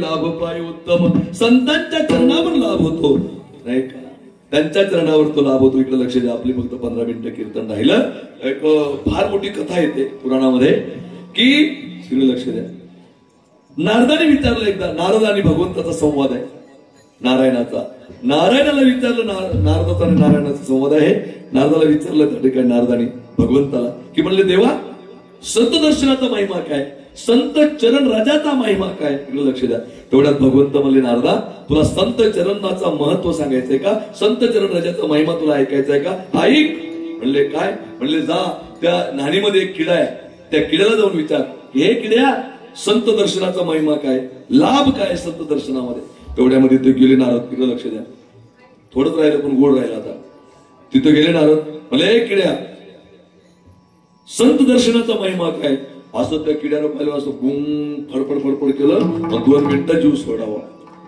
नारद म्हणे अवघड झाले हे तर तदाम परमम झालं नारद परत देवाकडे गेले म्हणते तर तिथं गेल्याबरोबर माझ्या पायाजवळच मरून पडलं ते म्हणले जाऊ दे नारदा काही टेन्शन घेऊ नको एक काम कर म्हणले तर आता थांब थोडं कुपाटीवर जो सरडा आहे ना तो पिल्लू सरड्यात त्याला जाऊन विचार संत दर्शनाचा महिमा काय नारद महर्षी त्या सरड्याजवळ गेले तेव्हा सरड्यात होता असा त्या सरड्याकडे गेले म्हणजे सरडे दादा देवाने पाठवलं संत दर्शनाचा महिमा काय असं म्हणलं सरड्या नारदाकडे पाहिलं एका मिनिटात मेलं नारद पुन्हा देवाकडं म्हणले असं काय हो राहिलं ते म्हणजे त्याचं येळाला असं मेलं असं जाऊ दे काही टेन्शन घेऊ नको थांब म्हणले 1-2 महिने पुन्हा थांबले नारद महर्षी आले म्हणलं देवा संत दर्शनाचा महिमा काय म्हणले नारदा ते बघ पोपटाचं पिल्लू आहे छोटं पिल्लू आहे त्याला जाऊन विचार पोपट बोलतो स्वतः प्रमाणम परत प्रमाणम किरांगनायत्र गिरंग गिरंती द्वारस्त्रीलांतर सनिरुद्ध जाने ही तन्मंडनम पंडितो का म्हणजे पोपट बोलतो त्या मंडन मिश्राच्या काळातली फार मोठी कथा येते या श्लोकामध्ये सांगायला वेळ नाही आपल्याला मला येत नाही असं समजा घ्या पालखी पुढे आणि नंतर त्यांच्याकडे त्या ठिकाणी गेले जा म्हणे जाऊन पोपटाकडे गेले पोपटा संत दर्शनाचा महिमा काय त्याला पग फडफड केले जागेवर मेलं ते म्हणले असं काय होऊ लागलं म्हणजे ते गाईचं वासरू झालं त्या वासराला विचारायला गेले संत नारद महर्षी वासरू मेलं ते म्हणले तेव्हा असं कोण करू राहिला रे ज्याच्याकडे जातो विचारायला संत दर्शनाचा महिमा काय लाभ काय ते लगेच मरून जाऊ लागलं नारद म्हणले देव म्हणले थांबा आता थोडस आणि मग 6 महिने झाले आणि नारदाने देवाने नारदाला बोलवलं म्हणले राजाला अर्ध्या संसारात पोरग झाले त्या बाळाला जाऊन विचार नारद म्हणे देवा आतापर्यंत सगळे मेले कोणा काही केअर घेतली नाही पोरग जर मेलं तर मला इण्या खाल्या हे माई मुनापाना लय त्रास देतील म्हणले फार अवघड आहे अर्ध्या संसारात पोरग झालं की महाराज राजवाड्यामध्ये मी नेहमी एक वाक्य सांगत असतो मी ऐकलेलं वाक्य की अर्ध्या संसारात पोरग झालं की अख्खं गाव आनंदित होतं त्या माणसाचे पुतणे सोडून आणि तिकडं असं आनंदाचा उत्सव आणि नारद महर्षी गेले नारायण काय करू मग आवाज बसला पण तुम्ही सहन करणारे लोक आहेत म्हणून बसला आणि गेलं तिथे नारायण नारायण नारदाचा खळीत होता धक धक धक धक करायचं नारद महर्षी गेले तिथे आणि गेल्यानंतर राजा मुलगा झाला तुला या म्हणले नाही का घाली या संताची आसने पूजा करी काया वाचा म्हणे एका जनार्दनी जाणे इच्छिले ते पुरावे या म्हणले गेले नारद महर्षी आणि नारद महर्षी जेव्हा तिथे गेले म्हणजे तुझ्या पोराला पाहायला आलो म्हणले की हा ना बाबा नारद म्हणले तुम्ही थोडं बाजूला जा, मग तर पोराला पाहायचं. नारद पाहिलं खिडकी आहे का पळायला, पोरग मेल्यावर करता का? आणि नारदाने त्याला असं हातात घेतलं. महाराज ती पोरग आधीच लागला असायला म्हणे नारदा मरणार नाही मी, ताण न घेऊ. नारद लगेच सुटकेचा श्वास सोडून बरं झालं बाबा. म्हणले काय नारदा बोला? म्हणले मला संत दर्शनाचा महिमा सांगा, संतांच्या चरणाचा लाभ सांगा. म्हणले नारदा मी तुम्हाला सांगतो तो, पण ज्यानं तुम्हाला मायापर्यंत पाठवलं त्याला इथं घेऊन या. कोणी पाठवलं? भगवंताने, विष्णूने. नारद म्हणले ठीक आहे, आता प्रश्नाचं उत्तर भेटताना हरकत काय. नारद महर्षी गेले, भगवंताला सांगितलं ते पोरांना तुम्हाला बोलवलं, चला म्हणे. आता गेले तिथे आणि सांगा म्हणले संत दर्शनाचा महिमा काय, संत दर्शनाचा काय लाभ आहे हे. म्हणले नाही कळलं नारदा तुम्हाला, पहिला मी किडा होतो, तुमचं दर्शन झालं, नंतर सरडा झालो, नंतर पुन्हा तुमचं दर्शन झालं, नंतर पोपट झालो, नंतर पुन्हा तुमचं दर्शन झालं, नंतर गायचं वासरू झालं, नंतर पुन्हा तुमचं दर्शन झालं. आणि आता किती माझं भाग्य आहे की मी राजाच्या घरी राजवाड्यात जन्माला आलो. एवढंच नाही, एवढ्या लहानपणी मला देवाचं दर्शन झालं.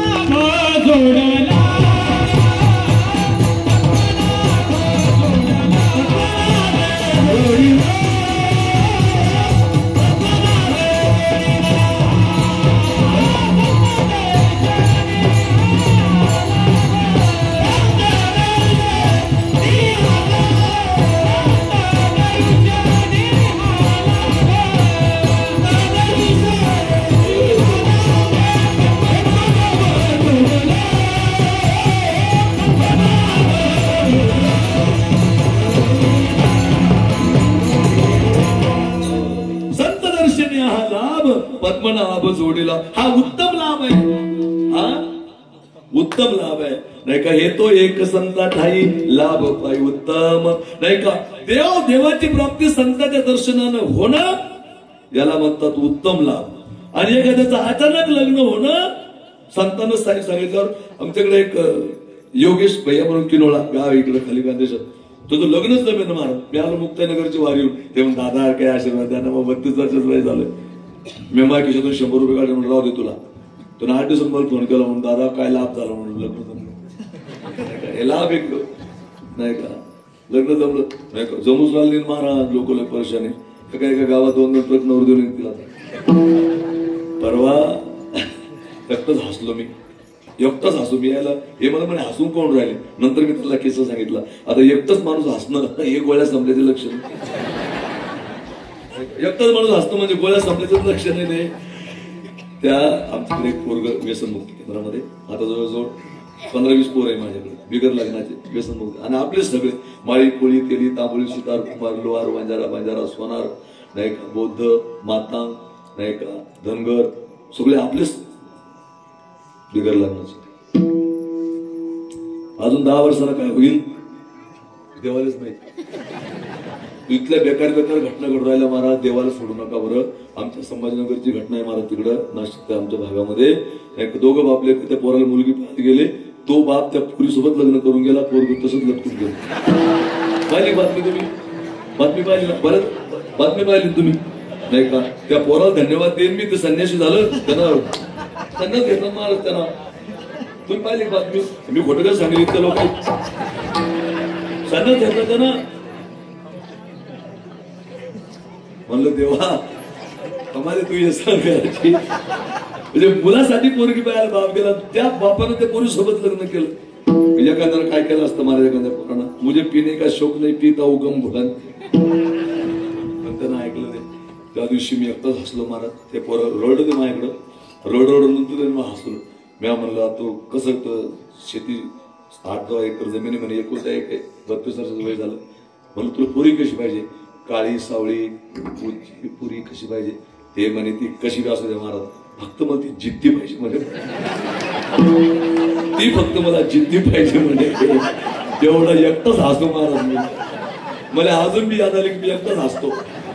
तेव्हा म्हणे पोरगी कशी बी असू द्या, फक्त जिद्दी पाहिजे. हा एखाद्या संतांच्या बोलानं हा लाभ झाला कनिष्ठ लाभ, अधम लाभ नाही का. पण परमात्म्याची प्राप्ती झाली हा उत्तम लाभ. मग तो उत्तम लाभ प्राप्त व्हायचा असेल तर काय करावं लागेल?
नाही ना, गेलं का? आणि कुत्र्याचा दोष नाही महाराज, ऐका ना, याला प्रमाण देतो मी तुम्हाला. नाथ बाबांचा एक अभंग आहे, ऐका बरं का. कुत्रं निघलं म्हणून सांगतो, याला प्रमाण आहे. मला एक कडू आहे ना पुढं. हा, नाथ महाराजांचा एक अभंग आहे की श्वानाचा तो धर्म करावी वसवस, भले बुरे त्यास न कळे काय. काय महाराजांनी प्रमाण, कारण महाराजाला माहित होतं की भविष्यामध्ये कुत्रे मी घुसू शकते कीर्तन, भुकू शकतात कीर्तन कुत्रे, ते कीर्तनात घुसू शकतात, कीर्तनाच्या वेळेस भुकू शकतात. त्याच्यामुळे हा अभंग केला महाराज, प्रमाणे महाराजांचं हे पुरा अभंगच म्हणून दाखवतो मी तुम्हाला. गातात पाहतो मी नाथांच्या. श्वानाचा तो धर्म करावी वसवस, भले पुरे त्यास न कळे काही. निंदकाचा धर्म निंदा ती करावी, भले पुरे त्यागावी न कळे काही. वेशेचा तो धर्म द्रव्य ते हरावे, भले पुरे भोगावे न कळे काही. सज्जनाचा धर्म सर्वभूती दया, भेदा भेद तया न कळे काही. हे संतांनी आम्हाला शिकवलं. त्याच्यामुळे त्या कुत्र्याचा दोष नाही, त्याला काही म्हणू नका, शांत बसा त्या ठिकाणी. आपला विषय चालला होता की महाराज सांगतात, हेतो एक संताटाही लाभ पाय उत्तम, पण तो उत्तम लाभ तुम्हाला प्राप्त करायचा असेल तर अरे मनविता त्यांचे दास पुढे आस उरेना. आता फटाफट पुढे चालतो, कानीकडे करा. मनविता त्यांचे दास, त्यांचा दास व्हावं लागेल. मग दास झाल्याशिवाय ते ज्ञान प्राप्त होऊ शकत नाही. श्रीमद भगवद्गीतेच्या 4व्या अध्यायाचा 34वा श्लोक सांगतोय, अरे तद्विते प्रणिपातेन परिप्रश्नेन सेवया उपदेक्षन्ति ते ज्ञानम ज्ञानिनास्तत्वदर्शिनः ते ज्ञान पैगा बरवे जरी मनिया ध्यानावे तरी संता या भजावे सर्वस्वेशी जेत ज्ञानाचा गुरुठा तेत सेवा हा दारवंटा तो स्वाधीन करी सुबटा ओळगोणी तनु मनु जीवे चरणाशी लागावे अगर्वता करावे दास्य सकळ मनविता त्यांचे दास अगर्वता करावे मनविता त्यांचे दास पुढे आस उरेना. मग त्याच्या नंतरची ज्ञानोबरायची ओवी आहे, मग अपेक्षित आपुले, मग जे पाहिजे ते तुला मिळेल, पण केव्हा अगर्वता करावे दास्य सकळ नाही का. अगर्वता दास्य सकळ केलं की मनविता त्यांचे दास पुढे आस उरेना. श्रीमद भागवतामध्ये एक कथा येते, शॉर्टकट मध्ये सांगतो तुम्हाला. दास झाल्याचा काय फायदा आहे, दास झाल्याचा फायदा काय, नम्रतेचा फायदा काय. श्रीमद भगवद्गीते आपलं श्रीमद भागवतामध्ये कथा येते, तुम्ही महाराजांच्या मुखातून ऐकली असेल किंवा झाली असेल. पूर्ण कथा तर होणार एवढं शक्य नाही, भागवत फार मोठं आहे. पण वृषपर्वा नावाचा राजा होता, आणि त्या वृषपर्वा नावाचा राजा शुक्राचार्याचा शिष्य होता वृषपर्वा. आणि त्याला एक मुलगी होती, तिचं नाव शर्मिष्ठा. इकडे लक्ष द्या, एकदम गोड सांगणार आहे मी तुम्हाला 2 मिनिटांमध्ये. शर्मिष्ठा, तिचा त्या मुलीचं नाव होतं शर्मिष्ठा, आणि शुक्राचार्याला एक मुलगी होती, तिचं नाव होतं देवयानी.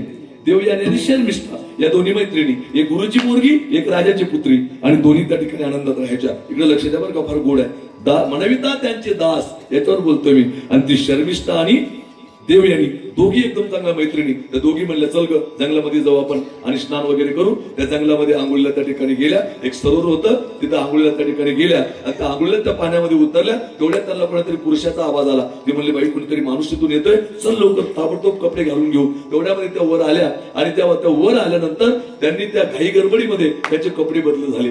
शर्मिष्ठेचे कपडे देवयानीने घातले, देवयानीचे कपडे शर्मिष्ठेने घातले, आणि दोन्हीचे कपडे चेंज झाले.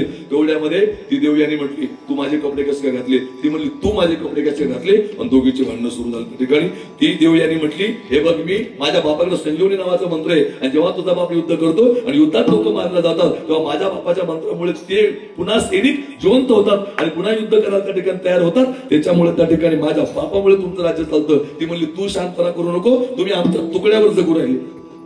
दोघीचे भांडणं झाले, आणि शेवटी आता ती ब्राह्मणाची पोरगी होती नाही का, शुक्राचार्याची मुलगी.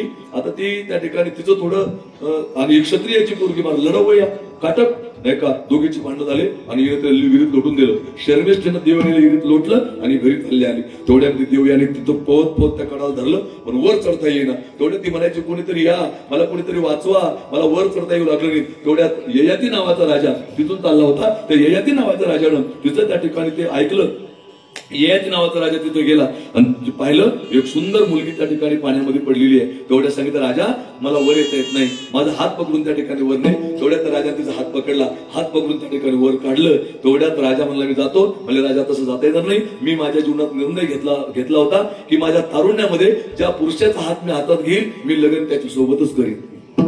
राजा म्हणला, अवघड झालं, नमाज पढ़ने के मस्जिद गले में कूद गई नाही का, इकडे आलो कशाला आणि झालं काय नाही का, चला म्हणले माझ्या बापाकडं. तेवढ्यामध्ये राजाला घेऊन देवयानी घरी आली नाही का. म्हणविता त्यांचे दास याच्यावर बोलतोय, दास दासी झाल्यामध्ये काय फायदा आहे. आणि ती घेऊन आली, ती म्हणले हिनं मला विहिरीत लोटलं बाबा, तुम्ही ताबडतोब इथून चला, आपल्याला राज्यात राहायचं नाही. शुक्राचार्याने सगळं गुंडाळलं, ते सगळं वाढविस्तार गुंडाळलं. तेवढ्यामध्ये वृषपर्व आले, म्हणले काय करताय तुम्ही. म्हणले तुझ्या मुलीने त्या ठिकाणी असं केलं नाही का, तुझ्या मुलीने माझ्या मुलीला असं घडवलं, त्याच्यामुळे मी चाललो, मला इथं थांबायचं नाही. ते म्हणले गुरुदेव तुमच्या संजीवनी मंत्रामुळे माझं राज्य अबाधित आहे, तुम्ही जर असं केलं तर माझं कसं होईल. तेवढ्या सांगितलं आता नाही जमणार, ते माझ्या पोरीला त्या ठिकाणी तुम्हाला काय अटी असेल तर सांगा म्हणले मला, परंतु तुम्ही जाऊ नका. तेवढ्यामध्ये त्या पोरीला सांगितलं देवयानीला, बाळा कसं करते. तिने देवयानी सांगितलं मी ययाती राजाबरोबर लग्न करणार आहे, आणि ती जर माझी दासी होऊन माझ्यासोबत येईल, माझी दासी होऊन माझ्यासोबत येईल, तर मी त्या ठिकाणी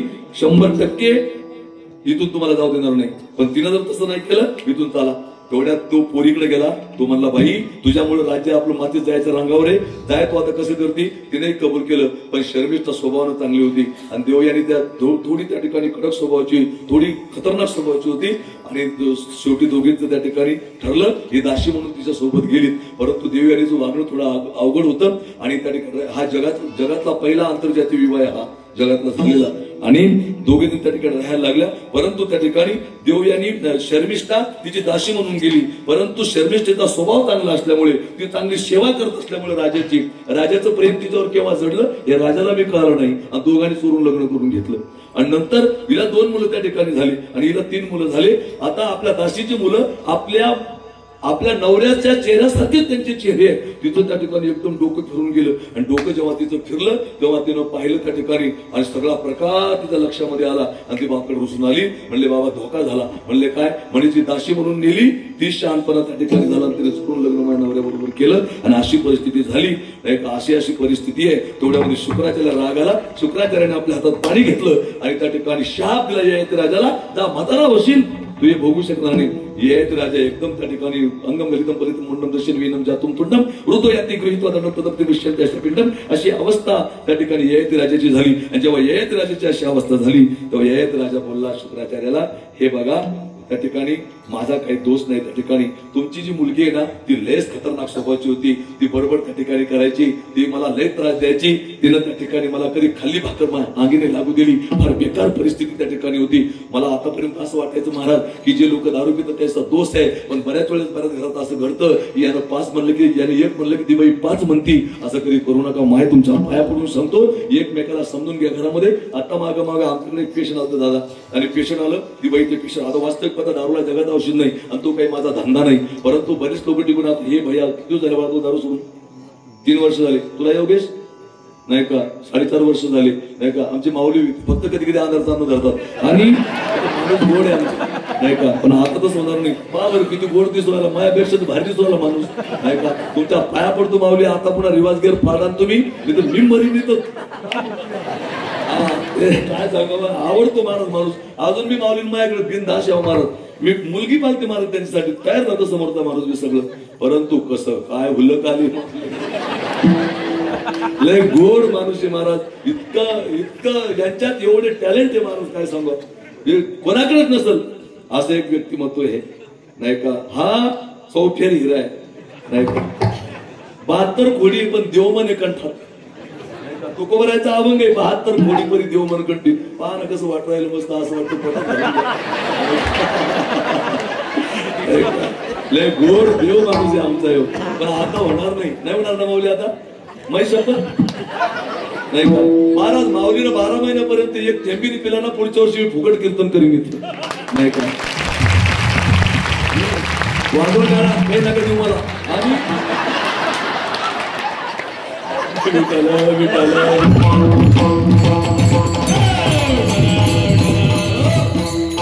बघा ना माऊली बरोबरचे जे सगळे लेख आहेत नाही का. आता 1957 3 वर्ष झाले नाही का. संघच होते सगळे, एकच बॅचचे ते माऊली रागता येत नाही मला, तुम्हाला येत नाही ना. आणि हातात काय कर सांगतो काय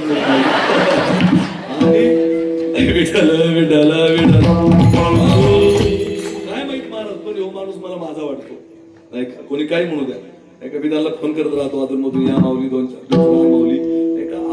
आपने तो आपले होते महाराज. सगळी माणसं आपलीच, कोणाला चुका वाटत नसतं, कोणाला जाणून बुजून काही करत नसतं. घडतात माणसाच्या जीवनामध्ये चुका त्या ठिकाणी, प्रत्येकाच्या जीवनामध्ये. त्याला काय, परंतु सर्वांनी व्यसनमुक्त त्या ठिकाणी जगलं पाहिजे. आणि मला असं वाटतं आतापर्यंत की माणसाच्या चुका आहेत. आमच्याकडे एक पेशंट येऊन आली बाई, आल्यानंतर कंडिशन झाली, महाराज तुम्हाला हकीकत सांगतो घडलेली. ती बाई म्हणली कोणी ज्ञानेश्वर महाराज. महाराज का आपलं म्हणलं काय झालं, म्हणलं ताई मी नाही का म्हणे माऊली माझ्या नवऱ्याला आणलं म्हणे, लय आगावे लय हरामखोरे, दररोज मला हानमार करतो, मै पाकची दिड्यासारखी झाली, याला चांगलं एका रूम मध्ये घ्या, याला चांगलं हाना, याला चांगलं मारा. 15 मिनिटात बाई एका कीर्तनाचं बोलली. एका कीर्तनाचं मी झालो भयान. आणि मी म्हणलं बाबा इतकी बोलू राहिली किती कधी नाही. ते मला काय म्हणलं आतून माहितीये का, माऊली तुम्ही 15 मिनिटात व्हायचा, मी कसा राहत असं मला म्हणते तुम्ही 15 मिनिटात वैतागले, मी कसा राहत असं. मी परिचय झालो. मी म्हणलं ताई तुम्ही काही महिना 5-7 हजार रुपये खर्च करू नका आणि गेले काही ठेवू नका. म्हणजे मग काय करू, म्हणलं तुम्ही याला घरी घेऊन जा, हे येणार खर्च करू नका. म्हणून मग करू काय, म्हणलं मी तुम्हाला ताईत देतो, ह्यो ताईत घेऊन जा, चपट ताईत. म्हणजे ताई त्याला काय करू, म्हणलं काहीच नाही, ह्यो घरात तोंडात धरा जा, म्हणलं ताईत काहीच करायचं नाही, असा दाबून धरायचा. ते म्हणले जमल, 100% जमल म्हणलं.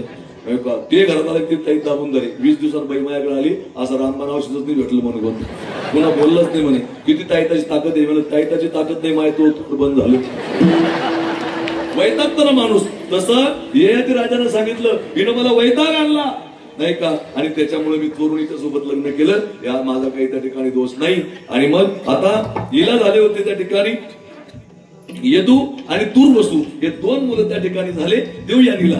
आणि द्रुहू, अनु आणि पुरू हे 3 मुलं झाले शर्मिष्ठेला. शर्मिष्ठेला 3 आणि हिला 2 नाही का, असे 5 मुलाचे नाव मी तुम्हाला आता सांगितले. असे ते मुलं त्या ठिकाणी झाले. मग राजाने विचार केला ही आपली लग्नाची बायको आहे नाही का, हिच्या पोराला आपण सांगितलं, याने सांगितलं तू म्हातारा झाला ना, तुझं एखादं पोरग जर तुला तारुण्य देत असेल तर ते तारुण्य तुला मिळेल आणि तुझं म्हातारपण त्याला जाईल. मग हे गेलं पहिलं लग्नाचं बायकोचं पोरग त्या ठिकाणी सांगितलं तुझं तारुण्य मला दे. त्या येदून सांगितलं शांतपणा करायचं नाही, असं कुठे असतं का, वा रे वा मताड असं कुठे असतं काय, माझं तारुण्य तुला द्यायचं, कोण तारुण्य शक्य नाही म्हणले. ते म्हणले त्याने शाप दिला, जा तुझ्या वंशामध्ये कोणीच राजा होणार नाही असा शाप त्या ठिकाणी दिला. नंतर हे जे दासीचा मुलगा होता त्याचं नाव आहे पुरू, त्या पुरूकडे त्या ठिकाणी गेला ययाती राजा आणि त्या पुरूला विचारलं, बाळा तू मला तारुण्य कोणी द्यायला कारण तू देतो. त्याने सांगितलं बाबा तुम्ही 6 जन्म मला दिला नाही का. हा पुरुषचे महाराज आता जो आमच्या छत्रपती संभाजीनगरला त्याने त्याचं लग्न होणारी पत्नी बापानं लग्न करून घेतलं तरी त्यानं आनंदानं संन्यास घेतला. त्याने सांगितलं जाऊ द्या एवढं मोठं काळीदास महाराज त्या पोराचं त्यानं मर्डर केलं असतं बापाचं नाही. अजून बी माझ्या समाजामध्ये माझ्या देशामध्ये अशी लेकरं आहेत त्या ठिकाणी. आणि त्याने सांगितलं बाबा पूर्ण काही हरकत नाही, माझं तारुण्य तुम्ही घ्या, तुमचं म्हातारपण मला द्या. आणि मग त्याचं तारुण्य त्यांनी घेतलं, त्याचं म्हातारपण त्यांनी. राजा एकदम प्रसन्न झाला आणि सांगितलं तू माझं त्या ठिकाणी ऐकलं आणि पुढे त्या ठिकाणी महाराज राजा होशील म्हणले आणि पुढे तो त्या ठिकाणी राजा झाला. आता मला सांगा हिचा पोरगा राजा झाला ही कोण होईल, राजमाता. दासी म्हणून आली पण राजमाता झाली. तसं संताकडे दास म्हणून जा आणि आनंदाचं वैभव त्या ठिकाणी भोगा. म्हणून मनविता त्यांचे दास पुढे आस उरे ना. आणि मग किती प्रेम करतात, कृपादान केले संती कान इकडे करा. आपलं फक्त 5 मिनिटं कीर्तन राहिलं. बोर झाले तुम्ही नाही म्हणणं पडतं तसं. आणि एवढ्यामध्ये इतकंच येतं, कृपादान केले संते कल्पांती सरेना. मग संतांनी किती कृपादान केलं, कल्पांती सरेना नाही का. या संतांचे देणे आपण अगोदर प्रमाण पाहिलं. कल्पांती सरेना म्हणजे काय, ज्ञानोबरायाची मुळी फार गोडी त्याच्यावर पटपट चालतो. पुढे इकडे लक्ष द्या. ज्ञानोबराय सांगतात ज्ञानेश्वरीमध्ये माझी या सत्यवादाचे तप वाचा केले बहुत कल्प त्या फळाचे महाद्वीप पातले प्रभू. मग कल्प इथं शब्द आलेला आहे. या अभंगाच्या 3ऱ्या चरणामध्ये कल्पांती शब्द आलेला आहे आणि ज्ञानोबरायाच्या ओळीमध्ये कल्प शब्द आलेला आहे. मग कल्प म्हणजे काय, कल्प म्हणजे नाही का आणि कल्पांती म्हणजे काय, 2 मिनिट इकडे लक्ष द्या. 4 युग आहे, 4 युग असे फिरतात. त्याच्यात दुरण मृत्यू दुरण जन्म मृत तस्मात परिहार्यर्थ नतम शिक्षित मराशी उपजेते नाशे नाशले ते पुनरपी दिशे हे घटिका इंद्रदेशे परिभ्रमेका. हे 4 युग त्या ठिकाणी असे फिरतात नाही का. कृतयुग झालं की त्रेता लागतं, त्रेता झालं की द्वापार लागतं, द्वापार झालं की कली लागतं, कली झालं की पुन्हा सत्ययुग लागतं. आता कलियुग चालू आहे नाही का. मग पुढे सत्य लागल, सत्ययुग लागल. जे जे कीर्तनात आले तिथे पुन्हा सत्ययुगात जाणार आहे. आणि असं असं फेर आहे. मग याची वय मर्यादा ठरलेली आहे. मग कृतयुगाची वय मर्यादा 17,28,000, द्वापार त्रेतायुगाची वय मर्यादा 12,96,000, द्वापाराची 8,64,000 आणि कलीची 4,32,000. याची सगळ्याची मिळून संख्या होती 43,20,000 नाही का. 43,20,000 म्हणजे एक चौकडी आणि अशा 595 चौकड्या म्हणजे एक कल्प असं त्याचं गणित आहे. मग केवढं मोठं संख्या ही झाली, मग त्याच्याही पलीकडे त्यांचं राज्य त्या ठिकाणी अबाधित राहील, त्या संतांची कृपा अबाधित राहील म्हणून कृपादान केले संती कल्पांती सरेना. पण ती कृपादान होण्यासाठी काय करावं लागेल? अभंगाचं शेवटचं संत सेवा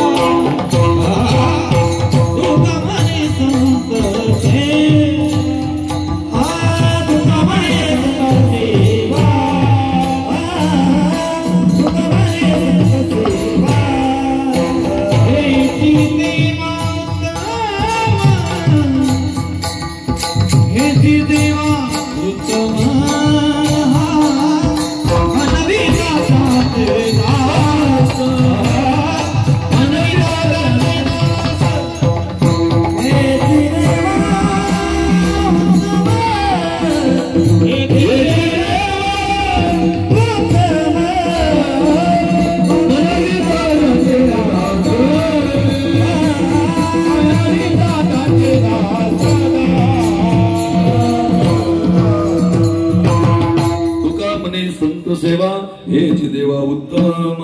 8:30 ते 10:30 आपला टायमिंग आहे. 5 मिनिटं कोणी सुद्धा हालचाल करण्याचा प्रयत्न करू नका. मायबाप एवढे आडवटे झाले आपल्या तरी तुम्ही स्थिर राहिले सगळे. त्याबद्दल तुम्हाला खूप धन्यवाद आहे.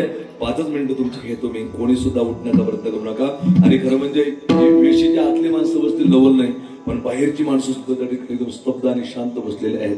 आणि हेच तर विशेष महाराज भारतचं नाही का, हेच तुमच्या गावाचं वैशिष्ट्य आहे.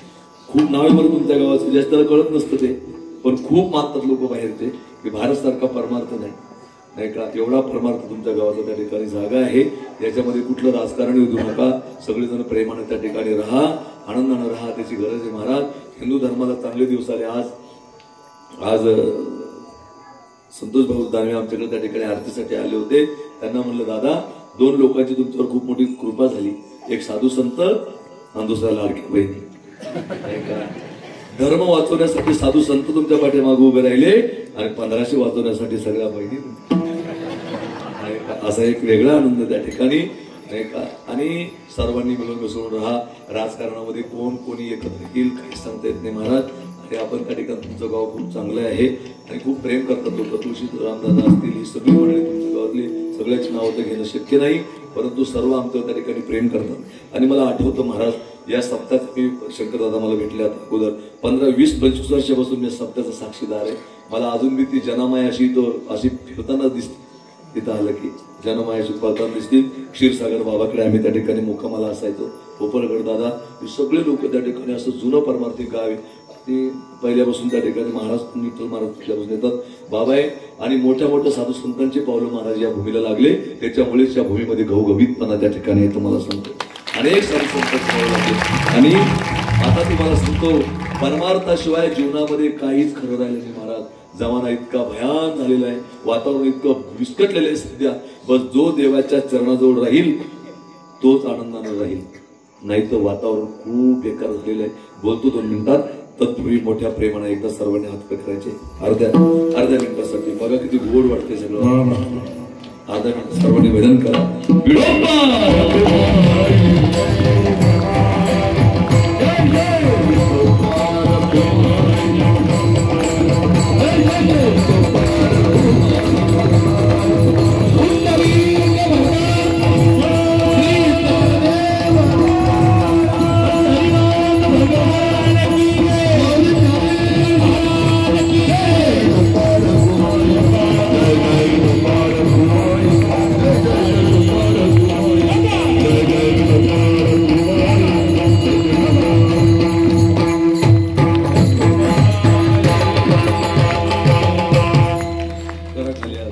येतो एक संता ठाई लाभ पाय उत्तम मनविता त्यांचे दास पुढे आसवरेना. मायबाप या ठिकाणी मला बोलावलं. यांनी गोड मृदंग वाजवले. विस्तव मंडळी दादांचे भ्रम त्या ठिकाणी चालू होते. हरिपाठ वगैरे पाहून खूप आनंद वाटला. डगे बाबा पण या ठिकाणी कार्यक्रमासाठी उपस्थित झाले. खरं तर त्यांचं पण फार मोठं काम आहे. अनेक लोक तिथे व्यसनमुक्त होऊ लागले नाही का. आणि त्यांच्या मनातला जो माणूस आहे की महाराज मला तिथे काहीतरी बांधकाम वगैरे करायचे आहे, लकडराव वगैरे करायचा, तुमची सल्ला घ्यायला येतो, नक्कीच या महाराज. मला जेवढं माझ्याकडून जेवढं प्रयत्न होईल तेवढं आम्ही सुद्धा त्या ठिकाणी करू, पण एकमेका सहाय्य करू, अवघे धरू सुपंत. मी महाराज आता तर मला अनेक लोक देणारे आहेत, दाते आहेत, कोणाला शब्द तकलत खाली जात नाही, पण मला अजून आठवतं की जेव्हा माझ्या घरी खायला काही नव्हतं तेव्हा इथून पोतड्याच्या पोतड्या भरून धान्याचं राशी मी त्या ठिकाणी घेऊन गेलेली. महाराज हे सांगू नये कीर्तनामध्ये, परंतु त्या ठिकाणी सांगितलंच पाहिजे. हे भारतचं एक अलौकिक काम आहे. जनार्दन स्वामी ते गोंधन खेळ असतील, हे जे सगळे साधू संत आहे ना तुमच्या गावावर प्रसन्न आहे महाराज, आणि मनापासून आशीर्वाद देतात. आणि तुम्ही सुद्धा एवढे प्रसन्न आहेत ना की तुम्ही सुद्धा साधू संत काही कमी करत नाही, नाही का? अशी परिस्थिती आहे. आणि जाताना एक शेवटचा संदेश या माध्यमातून घेऊन होतो, नाही का, ते असेच त्या ठिकाणी उपकार ठेवा. थोडंफार त्या ठिकाणी ईश्वर वस्तू सुंदर त्या ठिकाणी तबला वादक आहे, तुमच्या गावाचं भजनी मंडळ त्या ठिकाणी चांगलं आहे, सगळं ईश्वरचाही मला त्या ठिकाणी फोन आला. इतकं गोड वातावरण तुमच्या गावामध्ये आहे आणि आनंदानं त्या ठिकाणी राहा. आणि आपली जी संस्कृती आहे, आपला जो धर्म आहे तो त्या ठिकाणी टिकवा. खरं तर 22 जानेवारीला मागच्या वेळेस त्या ठिकाणी भगवान प्रभू रामचंद्राची प्राण प्रतिष्ठा त्या ठिकाणी झाली. एक वर्ष त्याला त्या ठिकाणी पूर्ण झालं. आमच्यासारखी भाग्यवान पिढी झाली होणार नाही महाराज. आमच्या पूर्वजांनी मंदिरं पडताना पाहिले, पण आम्ही मंदिरं उभी राहताना पाहू राहिलो. याच्यापेक्षा आमचं भाग्य आलं पाहिजे. आणि इथं बसलेले जेवढे मुलं आहेत तेवढ्या मुलांना पण त्या ठिकाणी सांगून जाईल की तुम्ही सुद्धा त्या ठिकाणी छत्रपती शिवाजी महाराजांना आदर्श मानताना तो प्रत्येक मुलीमध्ये तुम्हाला तुमची बहीणच दिसली पाहिजे. आणि प्रत्येक मुलीला त्या ठिकाणी सांगणं आहे की तुम्ही सुद्धा त्या ठिकाणी व्यवस्थित वागावं आहे. कारण आज मुलींचं पळून जाण्याचं प्रमाण एवढं वाढलेलं आहे महाराज. परवा कीर्तनाला गेलो, माझ्यासोबत दादा, मी कायम एक व्यक्ती माझ्यासोबत ठेवतो महाराज. काय ते सगळे कामं धंदे सोडून माझ्यासोबत त्या ठिकाणी मी सांगतो त्याला तुम्हाला देऊ काही कमी नाही करणार, पण तुम्ही एकटा कधी राहत नाही. माझ्यासोबत मी व्यक्ती कुणीतरी ठेवतोच, नाही का? माझे थोडे रूल आहेत काही गोष्टी, नाही का? ते साक्षीदार आहेत. आता एक दिवस माझं कीर्तन झालं बुलढाणा डिस्ट्रिक्टमध्ये, आणि त्या मुलानं माझं त्याचं सौजन्य होतं कीर्तनाला. आणि त्या मुलांनी महाराज मला अगोदर चिठ्ठी लिहिली की माऊली, मुली पळून जाण्याबद्दल काही बोलू नका, कारण 2 महिन्यापूर्वी माझी बहीण त्या ठिकाणी आम्हाला सोडून गेलेली आहे. तिचं त्या ठिकाणी माझं इतकं प्रेम होतं आमच्या बहीण भावाचं, पण ती त्या ठिकाणी आम्हाला सोडून त्या ठिकाणी गेली. किती मोठं दुर्दैवाची बाब आहे. अरे इथं बसलेल्या प्रत्येक लेकीला त्या ठिकाणी सांगून जाईल बाळा की एकदा हातातून बाण निघून गेला पुन्हा येत नाही. आणि आतापर्यंत ज्या मुलीने स्वतःचा निर्णय स्वतः घेऊन मायबापाचं प्रेम तोडून कुठेतरी मुलाचा विचार करून त्याच्याबरोबर गेली असेल तर पश्चातापाशिवाय तिच्या पदरामध्ये दुसरं काहीच पडलं नाही भविष्यामध्ये. बस 4 दिवस सगळ्या गोष्टी, 2 दिवस, पण नंतर बघतो त्या ठिकाणी हा किती भंगरी आहे, हा किती विचित्र आहे. आणि मग त्रास होतो तुम्हाला. नंतर मायबापाची आठवण येते, परंतु मायबाप सुद्धा तुटलेले असतात. आज त्या ठिकाणी अनेक मुली लव जिहादला बळी पडू लागली, कोणी कशाला बळी पडू लागलं. ही सगळ्यात मोठी शोकांतिका त्या ठिकाणी आहे. आणि याच्यामुळे आणि ज्याच्या घरात असा प्रसंग घडला ना त्याच्या परिवारातली काय अवस्था होती महाराज. आदरणीय सिंधुताई सपकाळ यांनी त्या ठिकाणी मला माईची माझी भेट झाली होती. आणि एकदा माईला मी त्या ठिकाणी विचारलं की माई, हे मुलं कोण आहे? तेवढ्यात माईनं सांगितलं, बाळा हे जे मुलगा आहे ना याच्या बहिणीमुळे त्या ठिकाणी आमच्याकडे आहे, याची बहिणीच्या प्रॉब्लेममुळे हा मुलगा आमच्याकडे त्या ठिकाणी आमच्या आश्रमात आहे. तेवढ्यात माईनं मला शॉर्टकट मध्ये त्याची कहाणी सांगितली की नांदेड जिल्ह्यातली गोष्ट. त्या ठिकाणी दोघं सुंदर असा सोन्यासारखा संसार त्या माणसाचा होता. एक मुलगा आणि एक मुलगी. त्या माणसाला, त्या मुलीला प्रेमानं तो बाप राणी म्हणायचा. आणि त्या मुलगा त्या ठिकाणी एकदम सोन्यासारखा संसार. आणि त्या मुलीच्या पाठीवर काही दिवसानंतर तो मुलगा झाला. बापाला एकदम आनंद त्या ठिकाणी वाटायचा. आणि बापाच्या डोक्यात एकच त्या ठिकाणी फक्त आणि फक्त माझ्या लेकीचं लग्न मी आनंदानं पार पडेल. किती स्वप्न असतात मायबापाचे. हे लहानपणापासून ते मायबाप त्या ठिकाणी स्वप्न पाहतात की माझी लेक मोठी होईल, माझी लेक मोठी झाली की मी तिथं चांगलं त्या ठिकाणी करेल.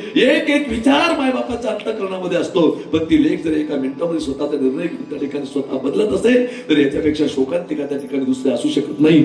आणि माईने त्या ठिकाणी सांगितलं तो किस्सा होता की मग परिस्थिती अशी झाली म्हणे, बाळा ज्ञानू म्हणायचं मला माई की तो जो मुलगा होता तो आमच्याकडे आहे. तो मग त्याची बहीण मोठी होती आणि तो मुलगा लहान होता. आणि नंतर बापाने पाहिलं की आता पोरीची 12वी त्या ठिकाणी झालेली आहे, मस्तपैकी लग्न करू. एवढ्यात बापाने सांगितलं, बाळा लग्न करावं अशी आमची इच्छा आहे. चांगला सर्व्हिस आला पोरगा त्या ठिकाणी पाहिला, एकदम सोन्यासारखा वातावरण, आनंद. आणि तो पोरगा फक्त पहिल्या का दुसऱ्या वर्गामध्ये त्या ठिकाणी होता जेव्हा माईकडे नेला तेव्हा. आणि मग त्या पोराला इतका आनंद होता, मायबापाचा एवढा आनंद.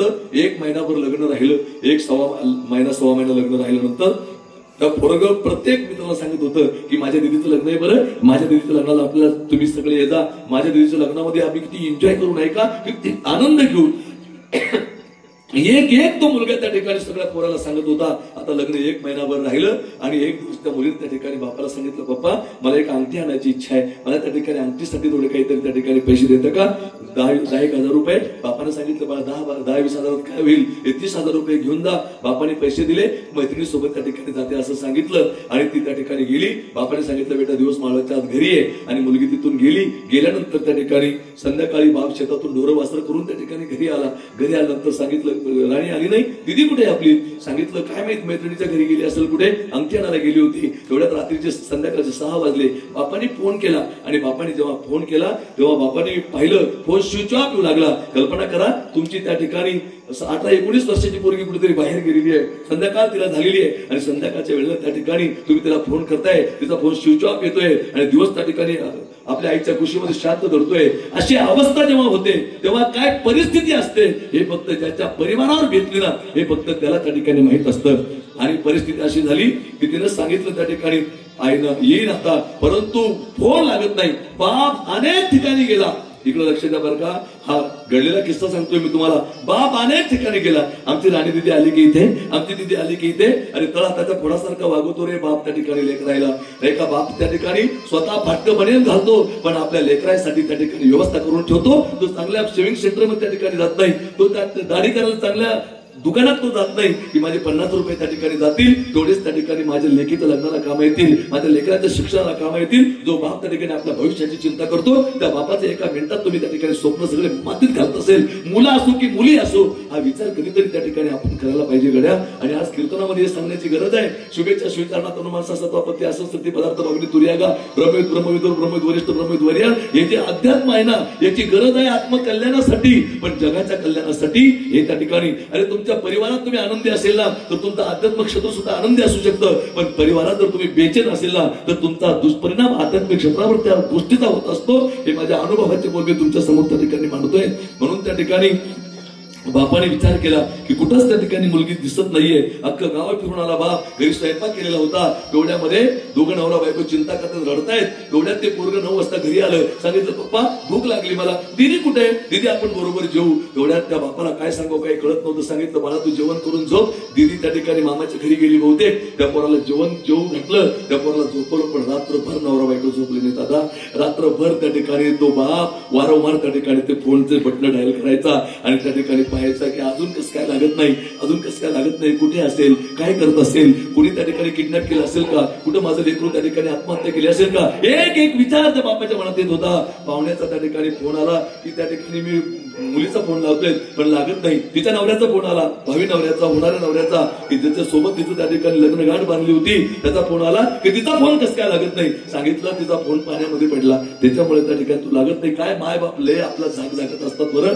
मुलं असो की मुली असो, त्या ठिकाणी खूप मोठे त्या ठिकाणी त्याच्यावर पडदा टाकतात ना, ते फक्त माय बापच असतात. अरे बाकीचं जग तर तुमचा भांडारा करेल, परंतु जगातले 2च व्यक्ती असे ना, मुलाचे असो की मुलीचे, ते फक्त तुमचे माय आणि तुमचा बाप, हेच व्यक्तिमत्व त्या ठिकाणी तुमचं त्या ठिकाणी सगळं झाकण्याचा प्रयत्न करत असतं.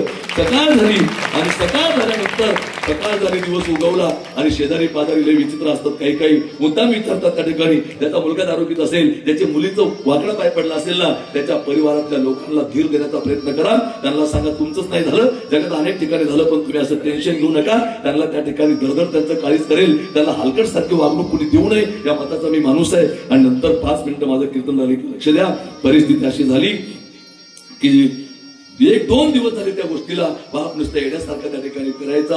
एवढा बाप मला कसं करू रे, ते पोरगे विचारत होतं त्या ठिकाणी, पप्पा दिदी शिवाय मला करमत नाही, दिदींनी सोबत राहायचो, दिदी कुठे आहे, काहीच नाही. काय बोलावं त्याला काही कळत नव्हतं. आणि नंतर 4था-5वा दिवस त्या ठिकाणी निघला.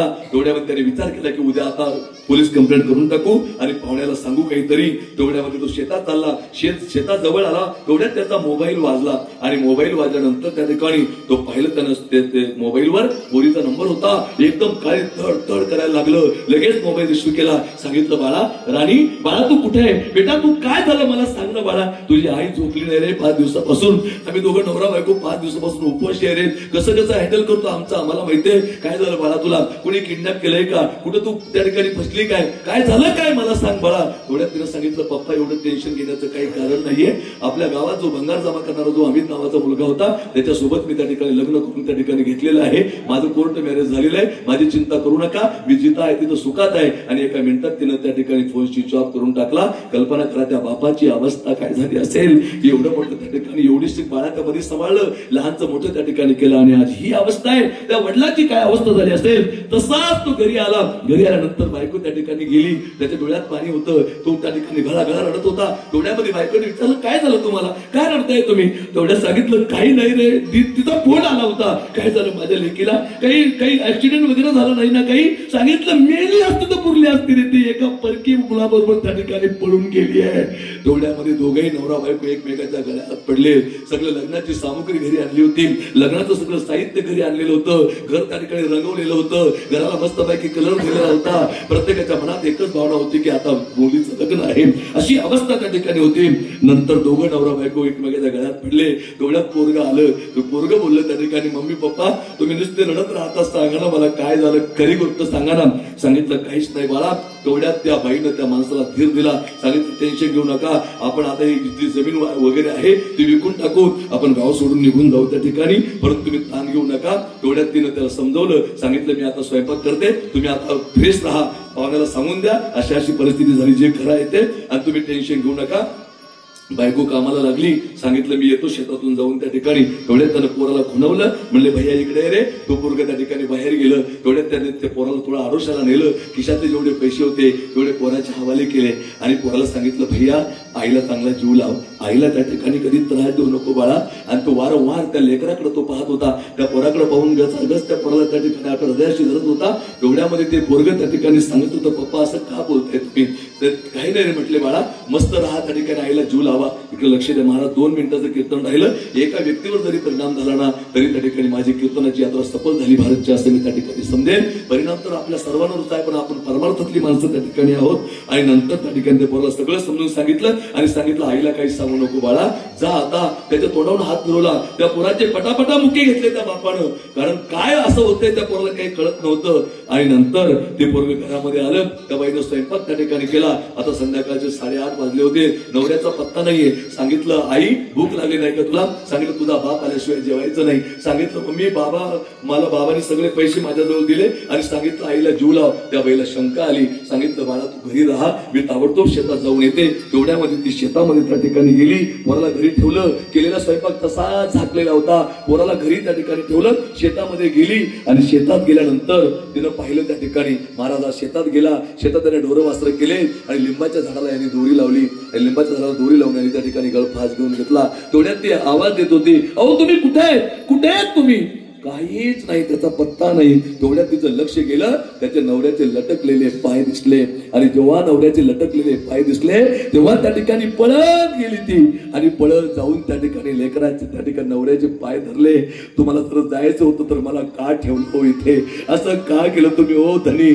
तुमच्या हातातलं शेत त्या ठिकाणी अजून निघलं नाही हो. लोकांची त्या ठिकाणी कामगिरी केली, लोकांच्या शेतात 6 महिने धरले आणि असा विचार केला की माझे लेकर मोठाले होतील. आता तुम्ही तर गेले हो तुमच्या मार्गानं, पण घरी गेल्यानंतर मला भैया विचारेल. कारण त्या ठिकाणी महाराज एक सांगू का तुम्हाला, लेकराची आई बापाची ताटातूट होणं नाही का, जीवनामध्ये या घटना कधी घडू नये महाराज. कुणाची मुलगी त्या ठिकाणी कुणाला सोडून जाऊ नये अशी, आणि कुणाचा मुलगा त्या ठिकाणी अर्ध संसारात कुणाला सोडून जाऊ नये. याच्यापेक्षा जीवनात दुःख दुसरं असूच शकत नाही. माणूस वरून लय चांगला बोलतो गड्या नाही का, पण तो आतून लय खसलेला असतो. आतून फक्त त्या मनात तेच भावना त्या ठिकाणी असतात. असं का झालं असेल एक विचार त्या व्यक्तीच्या मनामध्ये त्या ठिकाणी घुटमळत असतो.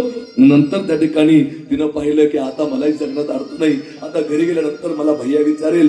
पोरगी तर तिच्या मार्गाने गेलीये. भैया मला विचारेल पप्पा कुठे, त्याला काय सांगू तो उपवासित झोपलाय हो घरी, कसं करू मी सांगा ना. मला असं जीवन जगल्यापेक्षा आता मला पण राहण्याची इच्छा नाही हो. त्याला कोणी बी घासकुटका घालून त्या ठिकाणी वाढवेल असं म्हणून तिने त्या ठिकाणी शेततळ्यामध्ये जाऊन आत्महत्या करून टाकली. तिथं नवराला टकला, ती शेततळ्यामध्ये जाऊन आत्महत्या तिने केली. नंतर या पोराला तसंच बोलता बोलता झोप लागली तिथे. नंतर यानं पाहिलं, म्हणलं आई मम्मी आली का तू. आई नाही बाप नाही. थोड्या त्यानं रात्रीची वेळ झाली होती, अंधार खीर पडला होता.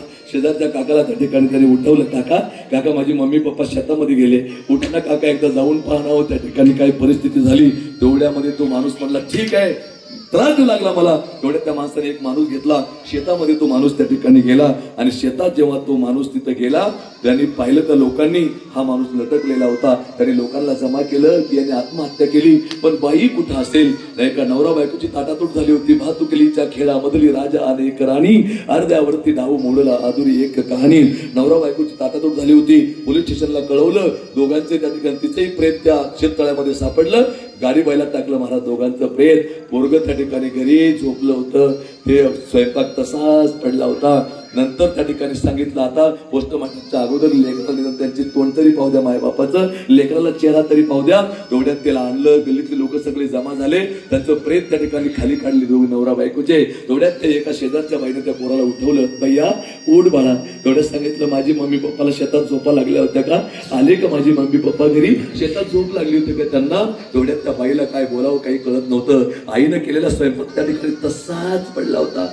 या जगातलं सगळं जाऊ महाराज, पण मायबाप कुणाचे लवकर जाऊ नये. ज्याचे गेले ना त्याला माहित असते की परिस्थिती काय असते ती. नाही का कुणाचीच जाऊ नये लवकर, कुणाचे आई वडील जाऊ नये. एवढ्यामध्ये त्यांनी त्या ठिकाणी पाहिलं की आता नाही का चल म्हणले बाळा थोडं बाहेर. आणि जेव्हा त्या पोराला बाहेर आणलं महाराज आणि जेव्हा त्याने त्याचे मेलेले मायबाप पाहिले, आई बाबा म्हणून त्यांनी जोरात आंबाडा फोडला. ए मम्मी तू केलेला स्वयंपाक घेऊ मम्मी तसा आता का केलं आई बाबा तुम्ही सांगा ना मला. पण आता त्या ठिकाणी आई बाबा त्याला भेटू शकत नव्हते. आई तू पण गेली, पप्पा पण गेले, दीदी पण त्या ठिकाणी कुठे आहे काय माहित. आता मी एकटा कुणाच्या भरोश्यावर जीवन जगू. हो मम्मी हो पप्पा बोला ना हो माझ्याशी. पण आता ते बोलू शकत नव्हते कारण त्यांनी आता जगाचा निरोप घेतला होता. त्यांनी अख्खा आयुष्य त्या ठिकाणी आता ते गेले होते आयुष्यातून. नंतर परिस्थिती अशी निर्माण झाली की त्यांचा अंत्यविधी झाला आणि अंत्यविधी झाल्यानंतर त्या मुलाला सिंधुताई सपकाळांच्या आश्रमात नेऊन घातलं आणि घराला कुलूप लागली महाराज. फक्त एका मुलीच्या वाईट वर्तनामुळे. एका मुलगा असो की मुलगी असो, घरातला एक सदस्य जरी त्या ठिकाणी वाईट मानायला गेला ना त्या